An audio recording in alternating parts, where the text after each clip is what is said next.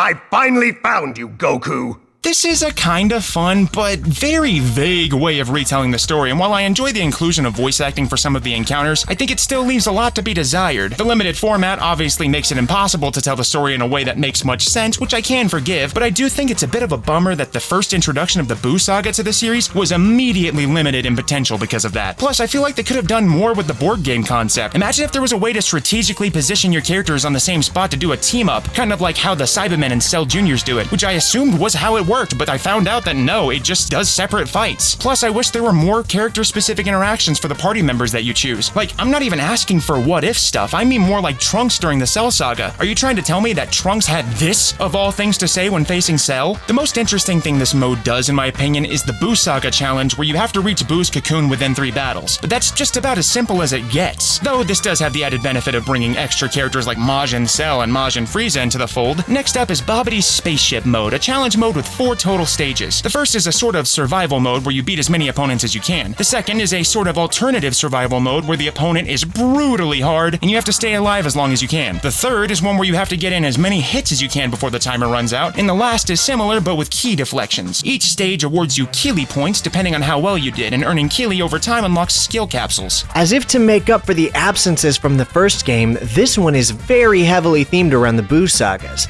Like how the bonus game this time to replace The Legend of Hercule is called Babbidy's Spaceship, and is a huge part of how you unlock much of the game's hidden content. Not to mention the various what-ifs littered throughout the game's Dragon World mode. I mean, there's so many unique and interesting things that can happen here. The World Tournament is exactly the same in format from the last game, but with a huge presentation downgrade. Instead of the fun artwork for the characters and extra animations between the rounds, it's just the character models in their idle battle poses this time. It's faster paced and arguably more streamlined, but I think it's lost a lot of the charm that it had the first time. Budokai 2 is kind of an upgrade, but if it is, it's more of an incremental one. They fully overhauled the art style and worked in a few new modes, but back when I was a kid, I didn't really feel wowed by this one in the same way that I did by the first game, and I think that's because I was expecting more, I guess. Like, sure, this game goes into the Buu saga, but does it really? We see a Cliff's Notes version of the story at best, you know? I don't want to call Budokai 2 forgettable, but that's the best way I can really think of to describe it, which feels wrong because out of all the Budokai games I've ever played as a kid, I'd wager that 2 was the one I played the most because I never got to play any of the ones that came after it until I was in college. It's easily one of the most experimental Dragon Ball games I've ever seen, and still features some of the most wacky features I've ever seen too, like the unique fusions and whatnot. In my own coverage of this game, a lot of people said they didn't really vibe with the whole board game campaign aspect of the story mode, but I personally loved it. Knowing how making choices on who to fight where and when could alter the campaign and even cause certain canonical fights to disappear or create new non-canonical fights to appear is an idea with so much potential that I'm shocked they have not tried to reiterate it in some fashion since. The fact that this game, with one of the most interesting and unique story modes we've ever seen, was not included in the HD collection just reiterates how much of a cash grab that product really was. Still, if you're looking for a Budokai game with a ton of content and reasons to come back, I don't think I'd say to stick with 2. But let's see what 3 has to offer. Dragon Ball Z Budokai 3 was released in 2004. In Japan, this was just called Dragon Ball Z3. I know, shocker, right? What's this? 2 fully animated intros back to back? Absolutely incredible. Bravo! So the visual style has pretty much been locked in for the PS2 games at this point, but the gameplay has gotten a pretty huge overhaul despite how similar it looks. First, ki has been reworked to a sort of ki floor system where instead of every character having to manually charge their ki, they have a minimum base amount of ki that they'll automatically regenerate over time if they go below it, though they can still charge it. Additionally, this game now has Ki Blast volleys, letting you fire them one after another without delay, along with direct ground-to-air movement and new vanishing counters that give you the option to teleport behind opponents and optionally use follow-up rebuttal attacks at the cost of some more ki. Another defensive technique is this new Sonic Sway-style dodge, where you can tap the guard button repeatedly to dodge close-up rush attacks. But there's also a new fatigue meter that builds up over time through various actions, including vanishes and dodges, and if you max it out, you're left in a paralyzed, fatigued state for a few seconds. And there's been yet another expansion to the capsules too, as you can now equip capsules called item skills, and these can be activated at any time once per battle for a number of useful effects like recovery and stat boosts. A brand new feature is the hyper mode, which is mapped to L2, and it makes you stronger, immune to normal melee attacks, and enables the activation of ultimate moves. The downside is that it enables activating ultimate moves, meaning that you have to be in this hyper mode to use them at all. Dragon Rush is the clash system here, and it now uses that rock, paper, scissors style in 3 different stages. If the victor wins all 3 of these clash stages, they can successfully use a special technique. The stage border break scenes have been expanded even more, and they now have a bunch of possible scenes with more dynamic interactions and rebuttals. And it's nice to see them consistently bring back this cool little visual flair and expand it every time, because it makes the stages feel less barren and more alive. In the expanded carousel-style character select, you can find everyone from Budokai 2, with the addition of standard movie and GT characters including Kid Goku, Oob, Cooler, Bardock, Broly, Omega Shenron, Cybermen, Cell Jr., and Gogeta as a new fusion. Plus, there's the addition of Super Saiyan 4 transformations too. However, Buu's absorption power has been scaled back a little bit, now being only able to absorb Gotenks, Gohan, and Piccolo. The modes in this game are Dragon Universe, Dueling, World Tournament, Practice, Skill Editing, and Dragon Arena. Dragon Universe mode is the story mode, and we're back to voiced narration at the beginning of each saga. Plus, there's more of an actual story here, and while not quite on the depth and level of the first game, this is still much preferable to Budokai 2's very thin offering. Of course, I can still forgive it for not being as good, since the new big overworld traversal thing is really cool. You can fly around the Dragon Ball world to start missions, search for items like the Dragon Balls with your Dragon Radar, and even find secrets and fun extras all around the map, which includes exploring Namek too. While the story doesn't always go super in-depth, there's a shocking amount of content here due to the fact that there's a number of characters with their own story modes, each with totally different encounters, writing, and dialogue. On this big map, there's a bunch of optional locations where you can interact with characters, earn experience, and again find items like the Dragon Radar, which identifies where Dragon Balls are, and they're scattered around the world map. You can also use R1 to scan for ki around the map, which can help you identify otherwise unmarked points of interest. Of course, story objectives are very clearly marked on the map outright. As you visit different locales and run into different characters, some of them have little to say or the dialogue doesn't seem super important, but sometimes you get fun voiced dialogue, and some of the writing is a lot of fun in this mode, especially in the voiced cutscenes like this one, where Roshi straight up tells it like it is. What? Piccolo took him away? How could this happen? Where's Goku? He's, dead.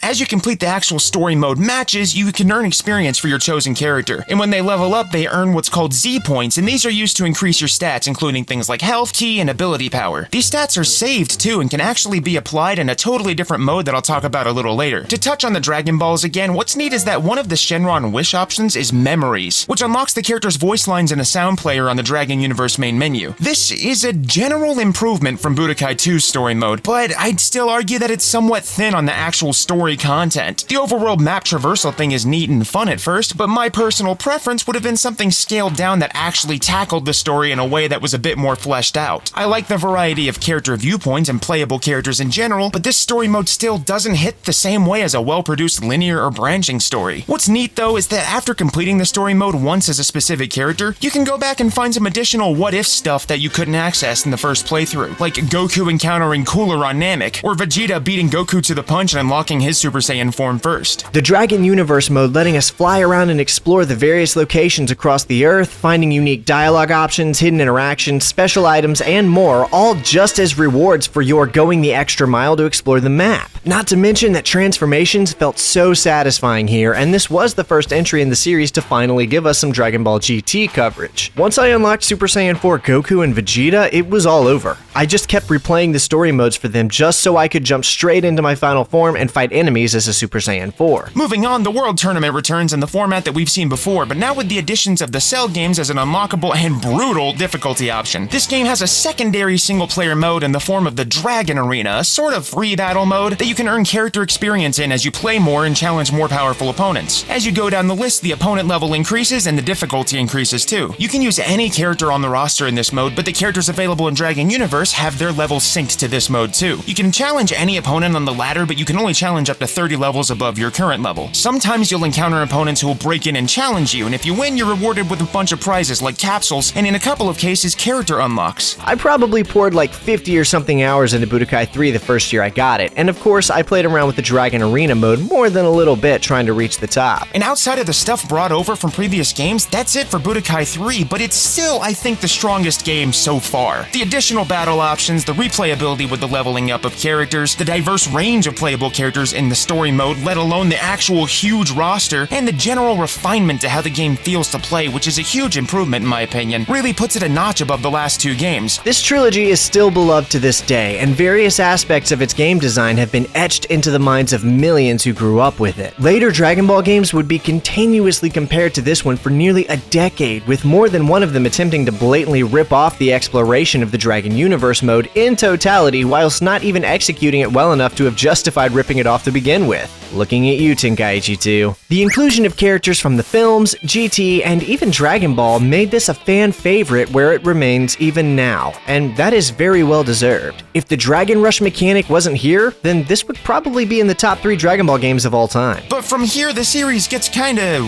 weird. You'll see. Dragon Ball Z's Budokai HD Collection was released for the PlayStation 3 and Xbox 360 in 2012. This game includes 2 remastered versions of the first Budokai and Budokai 3, weirdly skipping over Budokai 2. Some of the big differences are that the in-game graphics are widescreen, but the actual menus are still 4:3 letterbox. I kind of get this though, because there's 2D artwork and they'd have to redo all of it, but I kind of prefer it since I imagine the alternative would have been kind of a generic menu to replace these really fun, charismatic ones. And the music has been replaced to be from the Tenkaichi games, which, if you know anything about the Dragon Ball Z Budokai soundtracks, you'll know why that is. So here's the thing about the Budokai trilogy. It kinda became synonymous with Dragon Ball games for several years after the first game released. Sure, the Tenkaichi/Sparking games sort of stole that throne for a lot of people later on, but that wouldn't truly set in until Tenkaichi 3 dropped in 2007 in my opinion. I would argue that from 2002 until at least around 2006,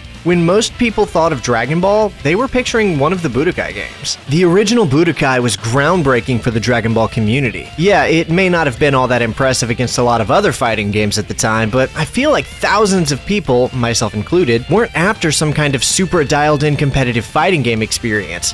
We just wanted a Dragon Ball experience, and Budokai was able to deliver that in stride. From its enthralling cutscenes to the fun fighting game combat, and even the alternate outfits players might choose to wear during the World Tournament mode, Budokai was an outlet for Dragon Ball fans to sit down and spend some extra hours in the universe they loved so much. And I was certainly one of them. It was really hard being a kid trying to catch episodes of the show on Toonami in the right order, especially if you didn't have access to cable or satellite television at the time. We were going off of antenna until I was a preteen, and so roughly half of what I knew about the show was from playing the Budokai games, and the other half was mostly through rewatching the handful of VHSs I could find at the time. Managing to tune into Toonami wasn't a super commonplace thing for me as a kid. Dragon Ball Z Shin Budokai was released— Actually, hold the phone. Editor Sai here. So I'm editing this segment of the video and I'm realizing I didn't really bring up the issues with the HD collection. Not only is it missing arguably 2 games, that thing I said about it not being in widescreen, that may have been less for artistic purposes and more for just, I don't know why they didn't do it. I don't have a script for this part, so bear with me. Just a little bit there, just widen that. That wasn't hard. Additionally, while you can move the in-battle UI elements in both the original version and this version, you're still bound to the 4:3 aspect ratio. This means that no matter what you do, your health bars are gonna be right in the middle of the screen. Sure, they added autosave and the game loads a bit faster, but this is still not great. These are just okay ports of the games, and they could have done so much better. The Budokai games scale up really well. Just look at the world map in the Dragon Universe mode. This is so much lost potential, and I really hope that there's some kind of modder or something out there that can improve these graphics at some point, because I'm sure it's totally doable. Dragon Ball Z Shin Budokai was released in 2006 for the PlayStation Portable. This marks the first non-console Budokai game and a pretty big departure from some of the series' norms. The intro is definitely the weakest so far, as it's just kind of a montage of gameplay clips. I can sort of forgive them given that this is a mobile spin-off, but it would have been nice to see maybe some kind of stylization at least. The in-game visuals are pretty consistent in style with the previous games, though the environments have been a bit scaled back, with the stages all taking place on an infinite-sized arena with static backgrounds. They seem kinda 3D, but they still move with the game camera. I'm okay with this stylistically, but I'm still kinda bummed out that it means we don't get any of the cool stage transitions this time. The character models look great though, and the only real downgrade to them in my eyes is the lack of facial expressions and mouth movements. But on such a tiny screen, you're never gonna notice that kind of thing anyways. The controls have been reworked somewhat, not only to accommodate the PSP's fewer shoulder buttons, but also in some clever ways that would be carried forward to non-mobile titles. First, in addition to the standard sidestepping you could already do, you can now double tap up or down to freely move around the opponent. While this lacks any inherent defensive use, it does make the movement and flow of combat feel way smoother, and it's a change that I feel is an absolute must going forward. This game also introduces a charged dash you can perform at the cost of some ki by tapping the R button while you're tapping in any direction, and this can be comboed into a super powerful stunning attack too. When you select a character that has one or more transformations, you have to select the transformed version of that character before a fight, and during the fight you can only use the character's base form and that specific transformation, unlike previous games where all available transformations are available during the fights. From here on out in the Budokai series, comboing into specials is no longer possible, which is awesome on paper since the directional inputs are a superior way of using the moves, but the huge flaw with this is that now moves like charged beam attacks might as well be useless 100% of the time, because the AI will always dodge them, at least in my experience. At least with the combos into specials, you had a chance of getting in a beam attack, but here you may as well just go pure melee for the fights. Fortunately, the flow of melee combat has also been improved significantly. While punching is still mapped to square, triangle now uses a heavy attack instead of a kick. When using specials, you can now charge the attack to deal more damage by holding down the input, but obviously this is a bit more tricky to pull off as it takes more time. The character roster isn't quite as hefty as the main console games, but still pretty good for a first try, featuring Goku, Teen Gohan, Adult Gohan, Vegeta, Trunks, Krillin, Piccolo, Frieza, Android 18, Cell, Kid Buu, Cooler, Gotenks, Gogeta, Vegito, Pikkon, and Janemba. The modes are Dragon Road, Arcade, Z-Trial, Network Battle, Training, and Profile Card. Dragon Road is the story mode, and it's apparently based on Fusion Reborn, the movie, though the game uses a different localization of the movie's name for some reason. Before I talk about this story mode though, I quickly want to say that I watched Fusion Reborn for the first time after playing this mode for this video, and I just have to say,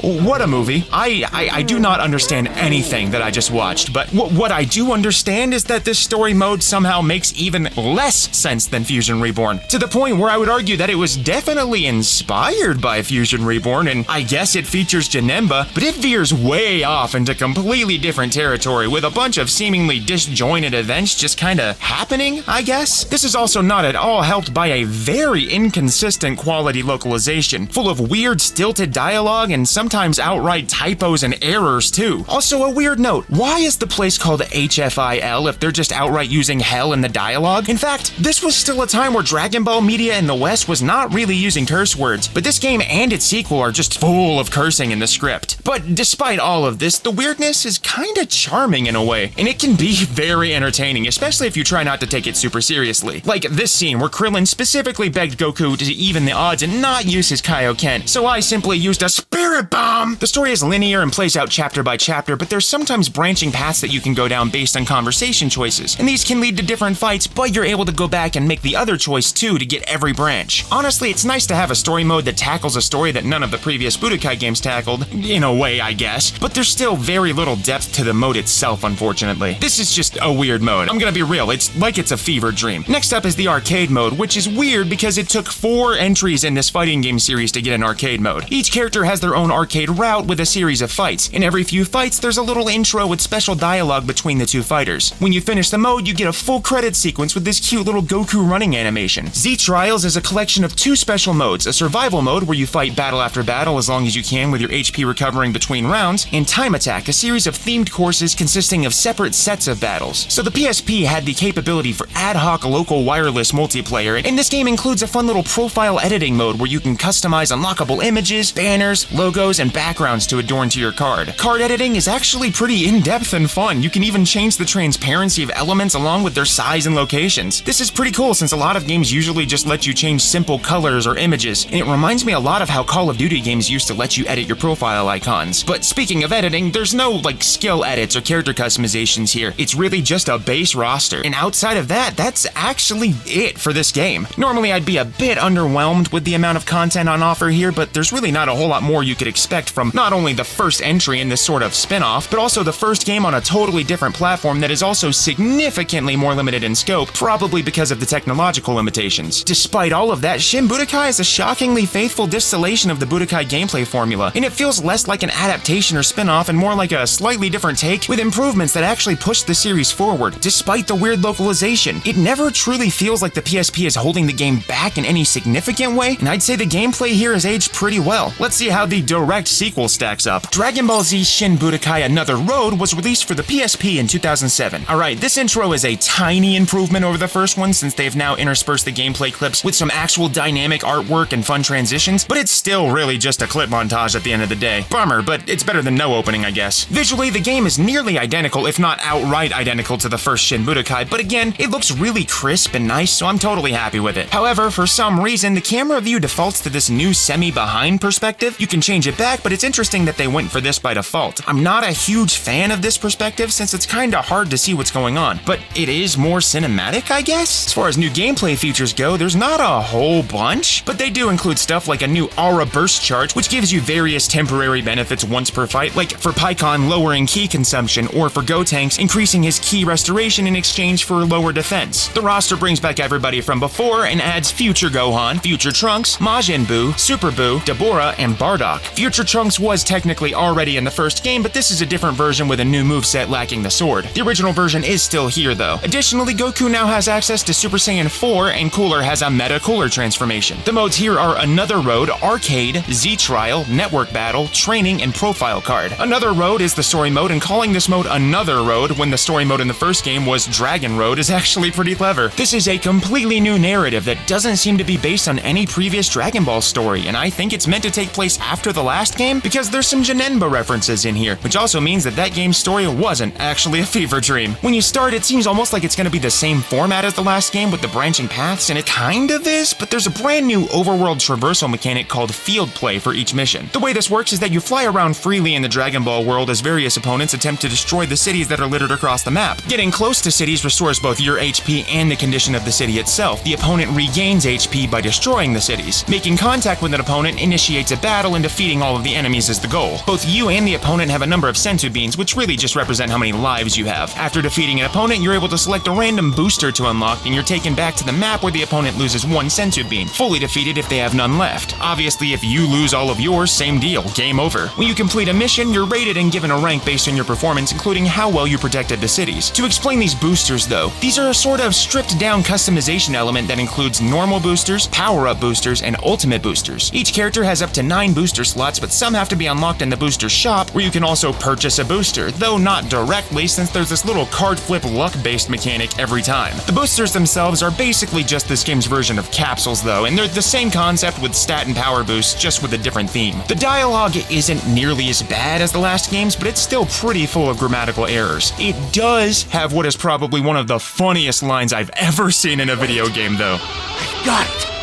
I'm not alone. I have a time machine.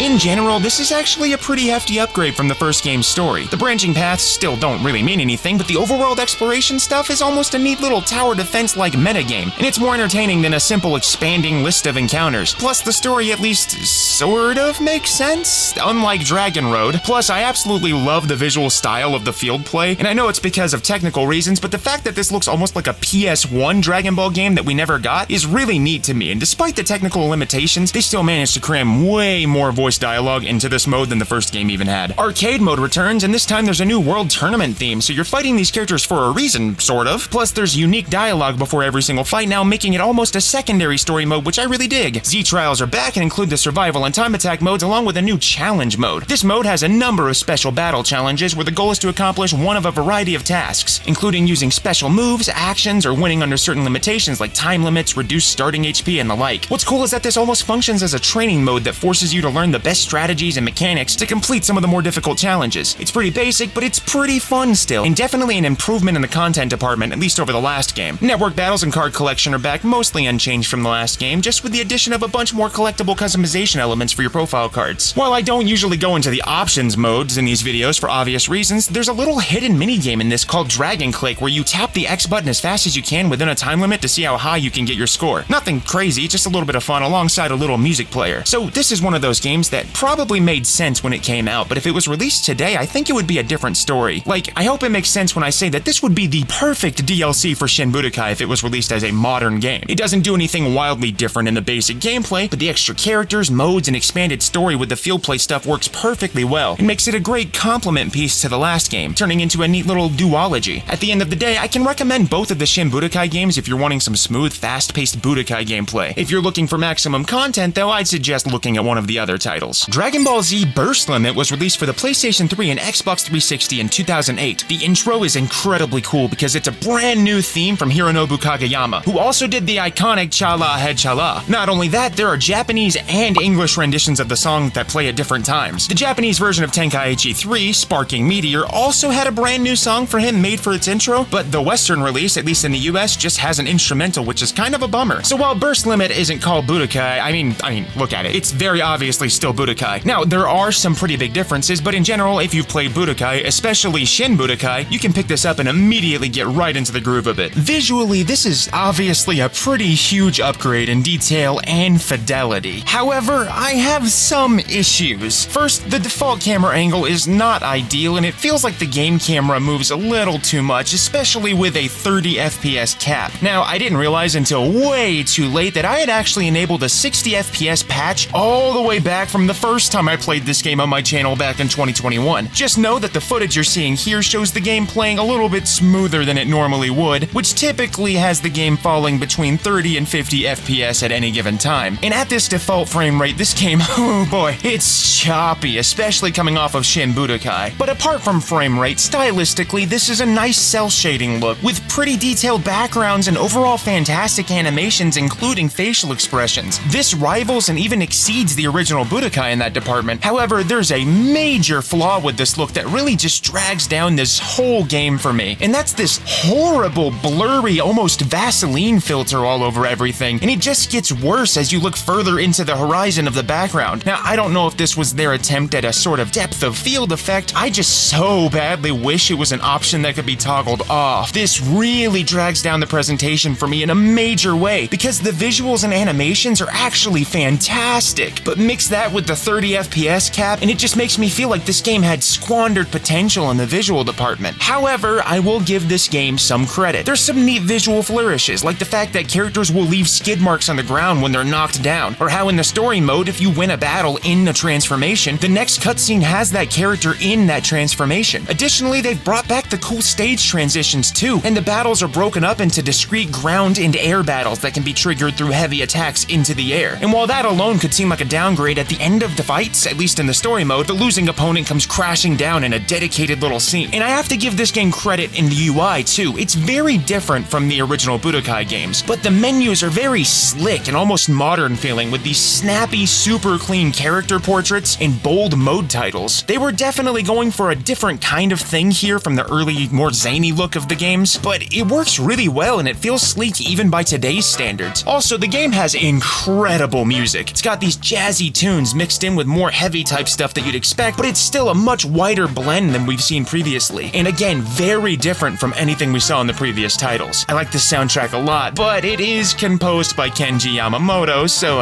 take that how you will. Anyways, to break down what's the same in this game, the game has largely the same movesets for almost all of the returning characters from Shin Budokai, including a lot of almost one-to-one animations and attacks in some cases. This includes kicks being replaced with heavy attacks, and the button inputs being largely largely the same for charging up melee attacks and firing ki blasts. It's almost like they built this game directly on top of the source code for the Shin Budokai games. However, what hasn't been brought over is the ki dash, though the free omnidirectional movement is still intact. Also, the characters now have backward side steps that can send them pretty far back, so the ki dash is almost rendered obsolete by that alone. This, again, largely feels like a direct translation of Shin Budokai mechanically. Unfortunately, the game somehow doesn't carry over quite the same fluidity and sense of speed, which kinda makes it feel almost worse, I guess? It could also be the frame rate being super inconsistent, whereas the previous games felt buttery smooth, even on the PSP. More things that are brought over are the fatigue gauge and that sonic suede tap-to-dodge type mechanic too. There's a new defensive technique called Ready Stance, which works similarly to the dodge, but if you press the guard button with a directional input right as the attack lands, you can swing around the opponent to catch them off guard, and you have a choice of whether you want to follow it up with an attack or not. And to get back to the whole ki thing, it feels like they were going for a more streamlined approach to the combat and gameplay mechanics because you cannot charge ki here, and this is the only game in the series where this is the case. Plus, they've simplified transformations to a single button press too, and it's almost like they wanted you to be more focused on the fight rather than resource management, which I kind of appreciate, but there's something that feels almost wrong about playing a Dragon Ball game without any kind of ki management system. Another new addition is aura actions, high-powered attacks that can break combos by holding down R2 and pressing one of the face buttons, but obviously at the cost of some ki. There's a transformation type thing that you can use called Aura Spark, and this works very similarly to the Hyper mode from Budokai 3. You activate it with L1 and it's a powered up state where you take less damage and your attacks are buff, even giving you an empowered vanishing attack, but it automatically starts draining your ki after a set amount of time. This game also adds an enhanced guard called Ultimate Guard that negates all damage outside of throws, but using it drains your ki. But the biggest change to the gameplay, which is also kind of a stylistic change, is that while capsules have not returned, a really similar concept with a way different execution has been introduced in the form of drama scenes and, by extension, partner characters. Drama scenes are primarily unlocked through the story mode, and these are conditional little mid-battle cutscenes that activate when certain conditions are met, like taking a certain amount of damage or landing a specific move, or a bunch more. These scenes are incredibly fun, and some of them, especially the ones exclusive to the story mode, include some really fantastic character-specific dialogue, and these drama scenes go hand in hand with the partner characters, who are selected in the pre-battle setup in most of the modes. Partners are unlocked separately from standard characters, which you unlock through playing the story mode too. For example, I unlocked Raditz as a playable character, but not as a partner until I did a different mission. To get all of the drama scenes, you have to complete certain requirements that the game doesn't tell you during the battles themselves in the story. But in the post-battle breakdown, you get a list of all the drama scenes that you unlocked and how many are still hidden. I'll talk more about the story in a second though, because I gotta say, I absolutely love the drama scenes conceptually, and when I first started playing the game, I got pretty excited every time one of them was activated. However, over extended periods of time playing this game, they started to become very repetitive and even grating at times, because they completely interrupt the flow of battle, and when you've seen the same drama scene 50 times, it does start to get a little old. I think these would be great to have as a toggle, or better yet, ideally, only show them for the first time they appear. But let's finally get into the modes, which are Z Chronicles versus Trial, Tutorial, and Training. Z Chronicles, the story mode, is broken down by saga, but let me back up for a second. You probably noticed that I haven't talked about the roster yet, and some of you know exactly why. So, Budokai 3 released for the PlayStation 2 in 2004, and features characters and story content covering all the way up to and including the Buu Saga and even some GT content. Burst Limit, released in 2008 for the next-gen PS3, features characters and story content covering all the way up to and including the Cell Saga, and Broly, I guess? But why does it only cover up to the Cell Saga? There's so much missed potential here. You could argue that's because this is the first HD Budokai game and a foundation for a sequel, but it's the only HD Budokai game and it never got a sequel. It just kind of exists as is. And also, this isn't really a criticism, but the starting roster before you unlock anybody is hilariously small. The only saving grace here with the lack of actual characters and story content is that the story content that is here is really good. There's tons of cutscenes and drama scenes and some fantastic voice acting, sans curse words by the way. Damn it!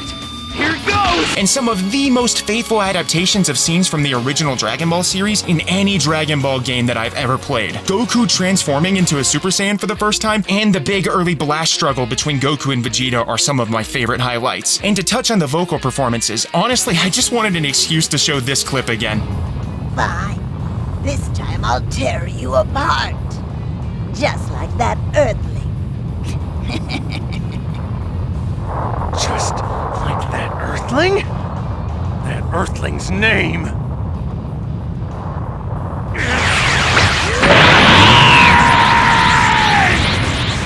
god, this is still good. Remember how I said none of the PS2 games ever really matched the quality of Budokai 1's cutscenes? Yeah, there's a reason I specified PS2. The story mode is very short though. It's faithful, and while it skips over a lot of stuff, you still get the gist of it. At this point, most people playing this probably know the story already, and I imagine that's part of why it's always so abridged in these games. I do have to ask though, why did the game give me this long cinematic video after the Frieza saga that recaps everything so far as if the story was over? It's not very long to begin with, so you're kinda just showing me a recap of my last 2 hours? And then it does it again after the Cell saga. I don't know, I think this game did some really ambitious stuff with the production value. There's dialogue all over the place, and the attempt at putting immersive story elements into every nook and cranny with the drama scenes is kind of impressive, and I respect it. Of course, it goes beyond the drama scenes too, like even the tutorial has cutscenes and dialogue between the characters that take place during various parts of the story. Every bit of the tutorial is voiced and features different characters and locales and stuff, you know, happening. This isn't the first Budokai game with voiceover in the training mode, but it is the first one that integrates the training mode into the story directly. The production value is awesome, but there's just not enough coverage of the actual story, especially after even the PSP games were able to at least include characters from the Buu saga and even GT. I have to wonder if this was the price to pay, an increase in production value at the cost of having more story and characters. But back to the actual mode itself. This mode has you playing chapters as both the heroes and the villains on a linear path, which is actually a pretty nice shakeup. You get missions as Goku and the Z Fighters, and you get missions as the villains like Frieza, Cell, and everyone in between. It's a nice healthy mixture that keeps the game feeling fresh throughout the story and not just focused on Goku's point of view. After each fight, you get a post-mission screen with breakdowns of battle objectives you cleared, including stuff like landing specific kinds of attacks and winning in certain ways. You're given an overall score with a letter grade depending on your performance, and a lot of these battle objectives actually pop up during the battle too, giving you at least some idea of what you should be doing in real time. Also, even though the cutscenes are great, they tend to be very short and also very abridged. Like I said earlier, the entire story is very abridged, and I don't just mean in overall length. There's some arguably weird cuts and omissions and rearrangements that I don't understand. Like how the first time Trunks makes any appearance whatsoever in the game is actually kinda deep into the Cell saga, even though logically he would appear, you know, way earlier. Or like how the Ginyu Force seemed like it had more screen time than Frieza. I don't know, it just felt weirdly disjointed narratively at points. That all being said, I do enjoy the special what-if stuff they added, and honestly I wasn't expecting it at all. Specifically the Bardock story, which sees him arriving on Earth and meeting the Z-Warriors, which culminates in one final match between father and son. Oh, and remember that theme song I told you about earlier? An instrumental version of it kicks in just for this fight.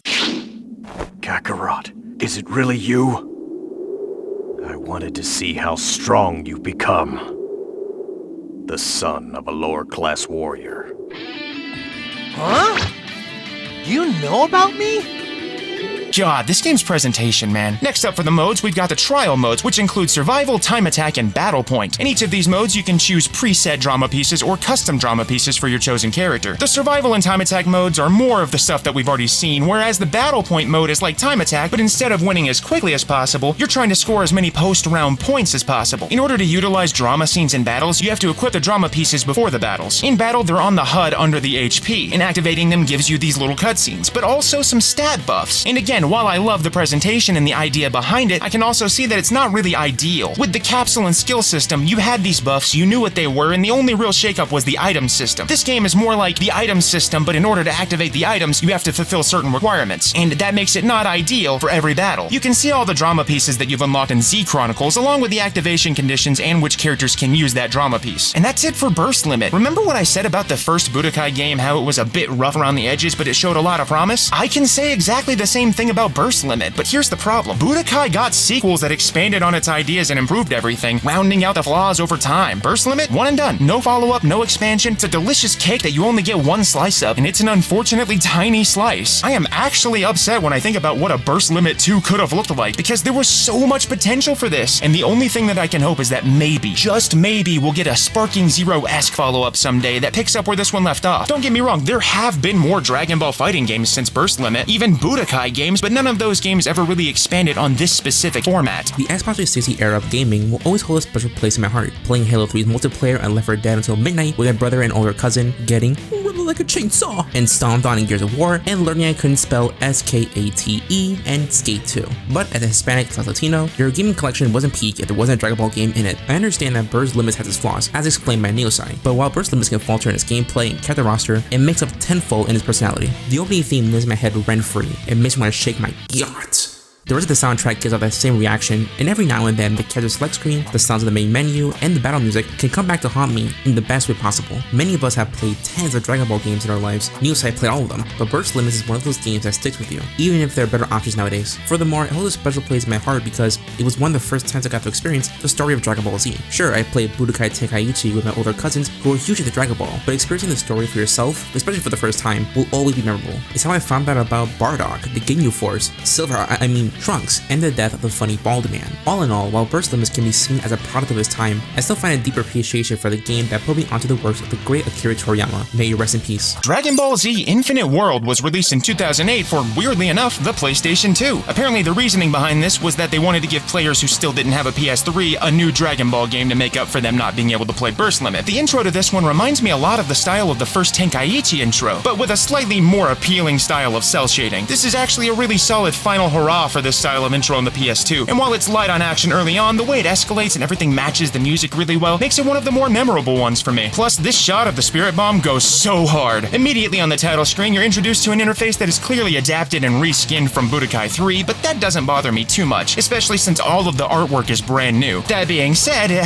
there's a lot more resemblance to Budokai 3 here than just the interface. In fact, in battles, the game feels a lot like they took Budokai 3's animations as a framework and just kinda worked in some of the Shin Budokai stuff, but it weirdly works. Using specials now has a freeze frame, which makes it slightly less likely for the enemy to dodge every single beam attack, and this is especially helpful since the combo-based special inputs are still totally gone. A lot of the character combos are completely reworked from Budokai 3, and the flow of combat feels quite a bit smoother, at least to me. The pace feels faster, and the controls feel less stiff, though we are back to the pre-Shin Budokai kicks rather than the heavy attacks. Another nice change that was carried over is that key charging is simply one button rather than the guard input from previous games, and this feels so much more natural. Movement works similarly to Burst Limit in the Shin Budokai games, with the free movement in and out alongside the sidestepping movement and key dashes. Instead of using a special button input, activating a fusion is now handled through using an ultimate move. In Hyper Mode is totally gone, and the fatigue meter has been reworked into an actual meter, so it's more clear when you're about to suffer from a fatigue stun. Another carryover is the Aura Burst mechanic, but this time it seems like it's a basic stat boost across the entire roster, and it can be used more than once per battle. Infinite World was supposed to be a quick cash grab from Atari before they lost the Dragon Ball license once and for all. It was supposed to be a stocking stuffer for poor children who couldn't afford a PlayStation 3 or 360 to run Burst Limit on, and yet it turned out to be the best Budokai game ever made. Alright, put down your pitchforks, Budokai 3 fans, and hear me out. Yes, Infinite World was clearly built on top of Budokai 3, but this time around we have the convenient combos, shortcuts, and aura dash from Shin Budokai, the burst mode from Burst Limit, and there's no more annoying Dragon Rush mode so you don't feel trapped in this endless button bashing sequence every time you want to use an ultimate move. Okay, they did lose Beam Struggle, I'll give you that. However, they made up for it with the character roster because Infinite World actually has more characters than Budokai 3. Sure, we did lose characters like Supreme Kai, Oob, and Cell Juniors, but they have been replaced by the likes of Pikkon, Janemba, Baby Vegeta, and Super 17, which is an objectively better roster. Yes, they could have added the Freddie Mercury mustache to Vegeta from GT, but no one's perfect. The campaign mode also gives you a lot of bang for your buck, unlike its counterpart Burst Limit, which stops at the end of Cell. The modes in this game are Dragon Mission, Dragon Duel, Warriors Training, Warriors Room, and Fighter's Road. Dragon Mission is the story mode, and guess what? Full cutscenes are back! It has new pre-rendered cutscenes for the key moments of the story, something no PS2 Budokai game has had since the very first one. Stylistically, they remind me a lot of the first Budokai, but the scenes are pre-rendered rather than in-engine this time. They're not amazing, but I'll take them over Budokai 3's basically zero cutscenes any day. The game has you playing through the game's sagas on this little overworld map, challenging missions and battles by having Goku physically run to them. While the standard battles that you'd expect are on offer, a lot of these missions are wildly different and consist of a variety of mini-games. Dimps decided to throw in a whole bunch of mini-games. Who can forget discovering Farmer with Shotgun's truck, falling off Snake Way for the 50th time, trying to catch bubbles, tri-beaming Cell in first-person mode, and my absolute favorite, finger-banging Piccolo to death. Some of them include basic stuff like this rhythm game-esque sparring match or a target shooter, but the most common missions are these on-foot traversal platforming missions. These missions take place on a variety of maps and usually have you collecting items, running through rings, or some kind of mixture of the two. The controls are unique to this gameplay style, and you have the ability to run around, jump, charge key, and use a key dash. Running out of key puts you in this sort of exhaustion state for a few seconds, and there are also some missions where you're high in the air and flying around too. These are neat, I guess, but also the controls controls are very stiff, and some of the missions definitely work better than others. Like, there's this mission where you're racing Goten, and this is just Superman 64, and it feels a lot like filler more than anything. These missions have so much potential though, like escaping Namek could have been so cool, right? But instead I'm just running around hopping through little rings because reasons? Goku, are you not aware of your surroundings?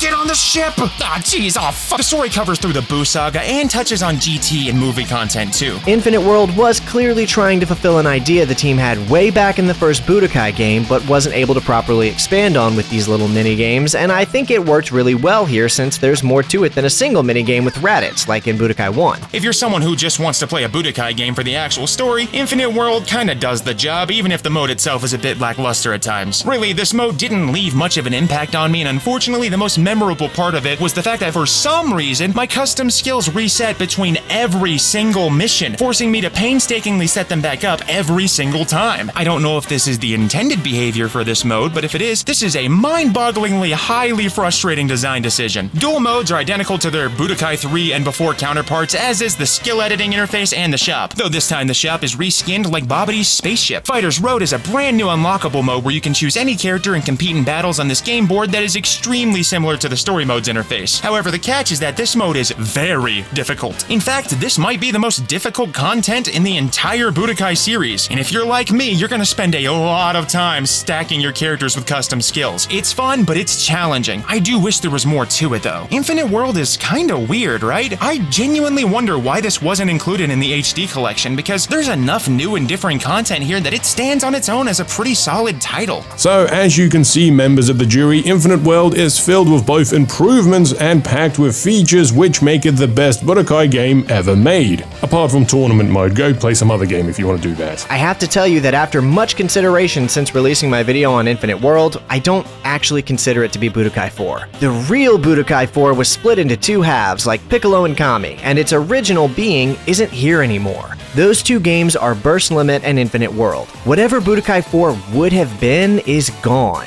And what's left are these two spin-offs developed at roughly the same time as two halves of the same whole. And that's exactly what they are. They're spin-offs. Either one of these two titles could probably fairly be called Budokai 4, but neither one of them really is. Infinite World feels like Budokai 3 in a million ways, but with several things removed and a few things added in. Of course, the thing it's most known for is the minigames, which were my favorite part of it personally. Would you play a remastered Infinite World? Is it worth it? Let me know in the comments. Alright, that's it for the Budokai series. Thanks for watching. Dragon Ball Evolution is a live-action adaptation of the Dragon Ball franchise, and it got a super warm response and is well regarded as an example of an anime adaptation done right. That was a lie, by the way. Did you know that this definitely well-regarded film also had a video game tie-in on the PSP? And regardless of how you answered that question, did you know that this tie-in is actually good? Well, it's about as good as the Shin Budokai games are, because this is, in essence, a reskinned Shin Budokai Another Road. But there have been some mechanical changes to adapt things to the movie, the biggest of which is the total removal of flying and the reworking of ki blasts to just these kind of ki pulses, meaning that everybody hurtles to the ground when hit by attacks that would normally send Shin Budokai characters airborne. The character still can hover above the ground when dashing and can use the ki dash movement, but I'm gonna assume that was left to make it not feel sluggish compared to the earlier games. And also, this ki pulse thing is actually kinda cool because it was a concept in the movie. Anyways, the modes are story, arcade, network battle, training, mission, gallery, and survival. There's also a super secret subscribe to Neosai mode because this mode helps him continue to make cool videos like this. I appreciate you, you legends. The characters are Goku, Bulma, Master Roshi, Yamcha, Gohan, the grandpa one, Chi-Chi, Fulum, Ozaru, Mai, Piccolo, and Neo Piccolo. While these are completely different versions of the characters that we're not used to, they definitely take some, inspiration from their Shin Budokai counterparts. Just a small amount of inspiration. Just a bit of inspiration. A little inspiration. Okay, but to the developer's credit, not all the movesets are one-to-one copies, and almost every single special ability is brand new or otherwise unique in some way. Plus, the base animations and walk cycles are unique too, and they're pretty fun, and the special moves are actually very creative at times, especially Yamcha's, since they really hammed him up here. The voice actors are decidedly not the actors from the movie, but the voice acting is pretty much limited to in-battle sounds anyways. On the upside, Yuri Lowenthal voices Goku, so this is the closest we'll ever get to Sasuke unleashing a Kamehameha. The story mode is hands down the best mode in this game, and I don't mean that in a tongue-in-cheek way either. It's very well done, and I'd argue one of the best PSP Budokai game story modes. The presentation is still in that visual novel-esque style, and there's no branching paths or minigame-like mechanics like we saw in the earlier games, but there are sometimes fully animated in-engine cutscenes that are executed shockingly well. The story obviously adapts the movie, and it does it pretty faithfully. In fact, I tricked some people in my Discord server into watching this movie with me, and I lined up a couple of scenes in the game to the movie scenes, and it was almost impressively one-to-one. Weirdly though, this game makes some strange changes to the script that differ from the movie pretty significantly, like having Goku refer to himself as Son Goku and Piccolo calling Goku Kakarot at times, which I checked definitely doesn't happen in the movie. Plus, Bulma's last name is changed from Brief to Enchanto for some reason. I don't even think she has a canon last name outside of the movie in this game, so I don't know what the mindset was there. After you complete the story, there's a couple of bonus episodes where Piccolo returns as Neo Piccolo. Arcade mode is back, like you'd expect, and it's almost unchanged from Shin Budokai's, but they have made some improvements. You get a fun little intro sequence for each character, and every single fight begins with a short dialogue sequence. Plus, in this mode and the story mode, at the very end, you get this fun end credits fight where you just keep fighting while the credits roll too. Gallery mode is a brand new addition, and it includes design sketches, storyboards, and set photos from the actual film, along with a sound player. Looking at these gallery items is sick. These concept designs are so cool, and arguably cooler than the final designs too, and the storyboards seem like they're almost from a way earlier draft of the movie than the one that released, and again, seem way cooler than the final product in my opinion. I know that this mode is basically just a reworked, repurposed profile card editor, but I'm totally fine with that, and even though Dragon Ball Evolution isn't necessarily peak cinema for most people, seeing a behind-the-scenes look at stuff like this is always really cool. The mission mode is back, and it's probably the most unabashedly unchanged mode, all the way down to some identical missions in some of the exact same places. Listen, I like the Shin Budokai games in general, and this really is a Shin Budokai game. Sure, it's basically just a reskin, but it's a reskin of a good game with brand new features, characters, special moves, and even some modes. If you're looking for a fresh Dragon Ball experience, don't sleep on this. I recommend this game regardless of how you feel about the movie. Oh, wait, you really wanted me to talk about the Dragon Ball Evolution game? Oh, okay, I really like the heavier emphasis of black on Goku's gi in this one, and playing as Bulma and Chi-Chi is pretty cool. The whole game could have been way better if they made Goku's head sliding across a car hood his ultimate attack. Dude, I don't know, I've never played it, and I'm pretty sure all of its good qualities are just because it was built on top of a better game.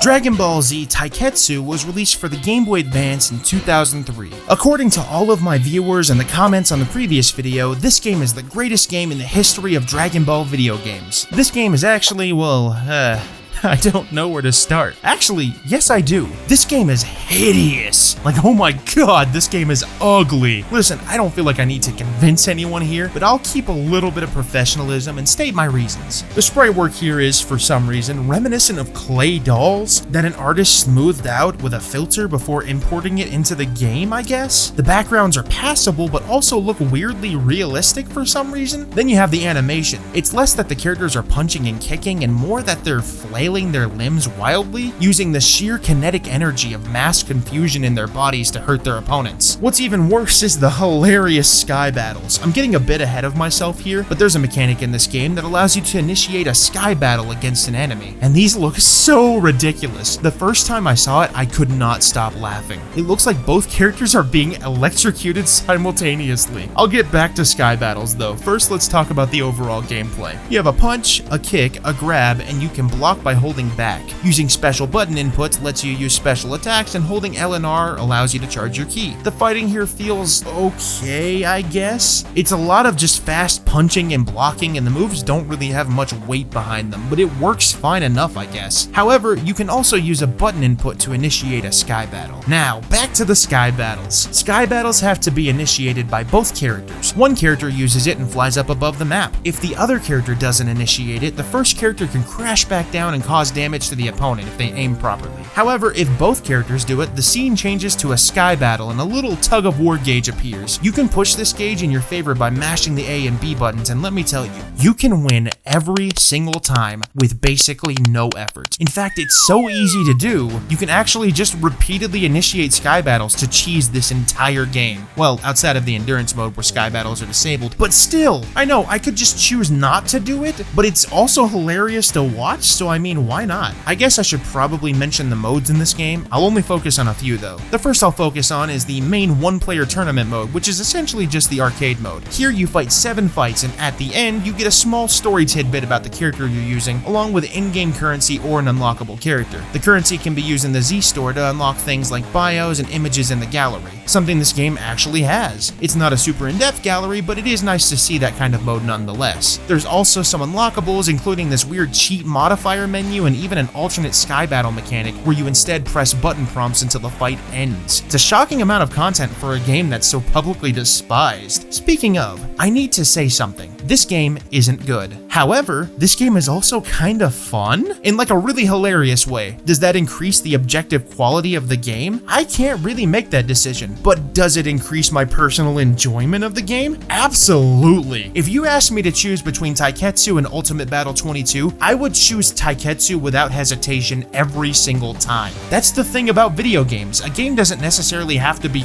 good to get enjoyment out of it. Sometimes the jankiness is part of the experience. That's why I would actually recommend trying this game if you have the means to. It definitely has to be experienced to be fully understood. Again, it's not good. I'm not saying it's good, but I bet if you try it, you will get some kind of enjoyment out of it. Dragon Ball Z Supersonic Warriors was released for the Game Boy Advance in 2004. This may come as a surprise to some, but this game and its sequel were both developed by Arc System Works, the same company who went on to create Dragon Ball FighterZ, and, you know, a couple of other games, I guess. Visually, this game is actually really nice for its hardware. It's got a very cartoony anime aesthetic, and it's absolutely iconic in my opinion. It reminds me a lot of the Super Nintendo games actually. The actual presentation is nice too, with tons of dynamic elements in the menus and moving backgrounds that aren't too visually distracting, but work really well. In actual fights, the characters are 2D, and the backgrounds are kind of pseudo Mode 7 style 3D that seems to be using a ton of parallax layers to give the illusion of depth, and it looks pretty damn good for a Game Boy Advance game. The character art is also really nice, and the key and beam effects are short, but really effective and look exactly as you would hope for them to in this style. You know, like beams. As far as gameplay goes, this is probably one of my favorite fully 2D Dragon Ball games ever.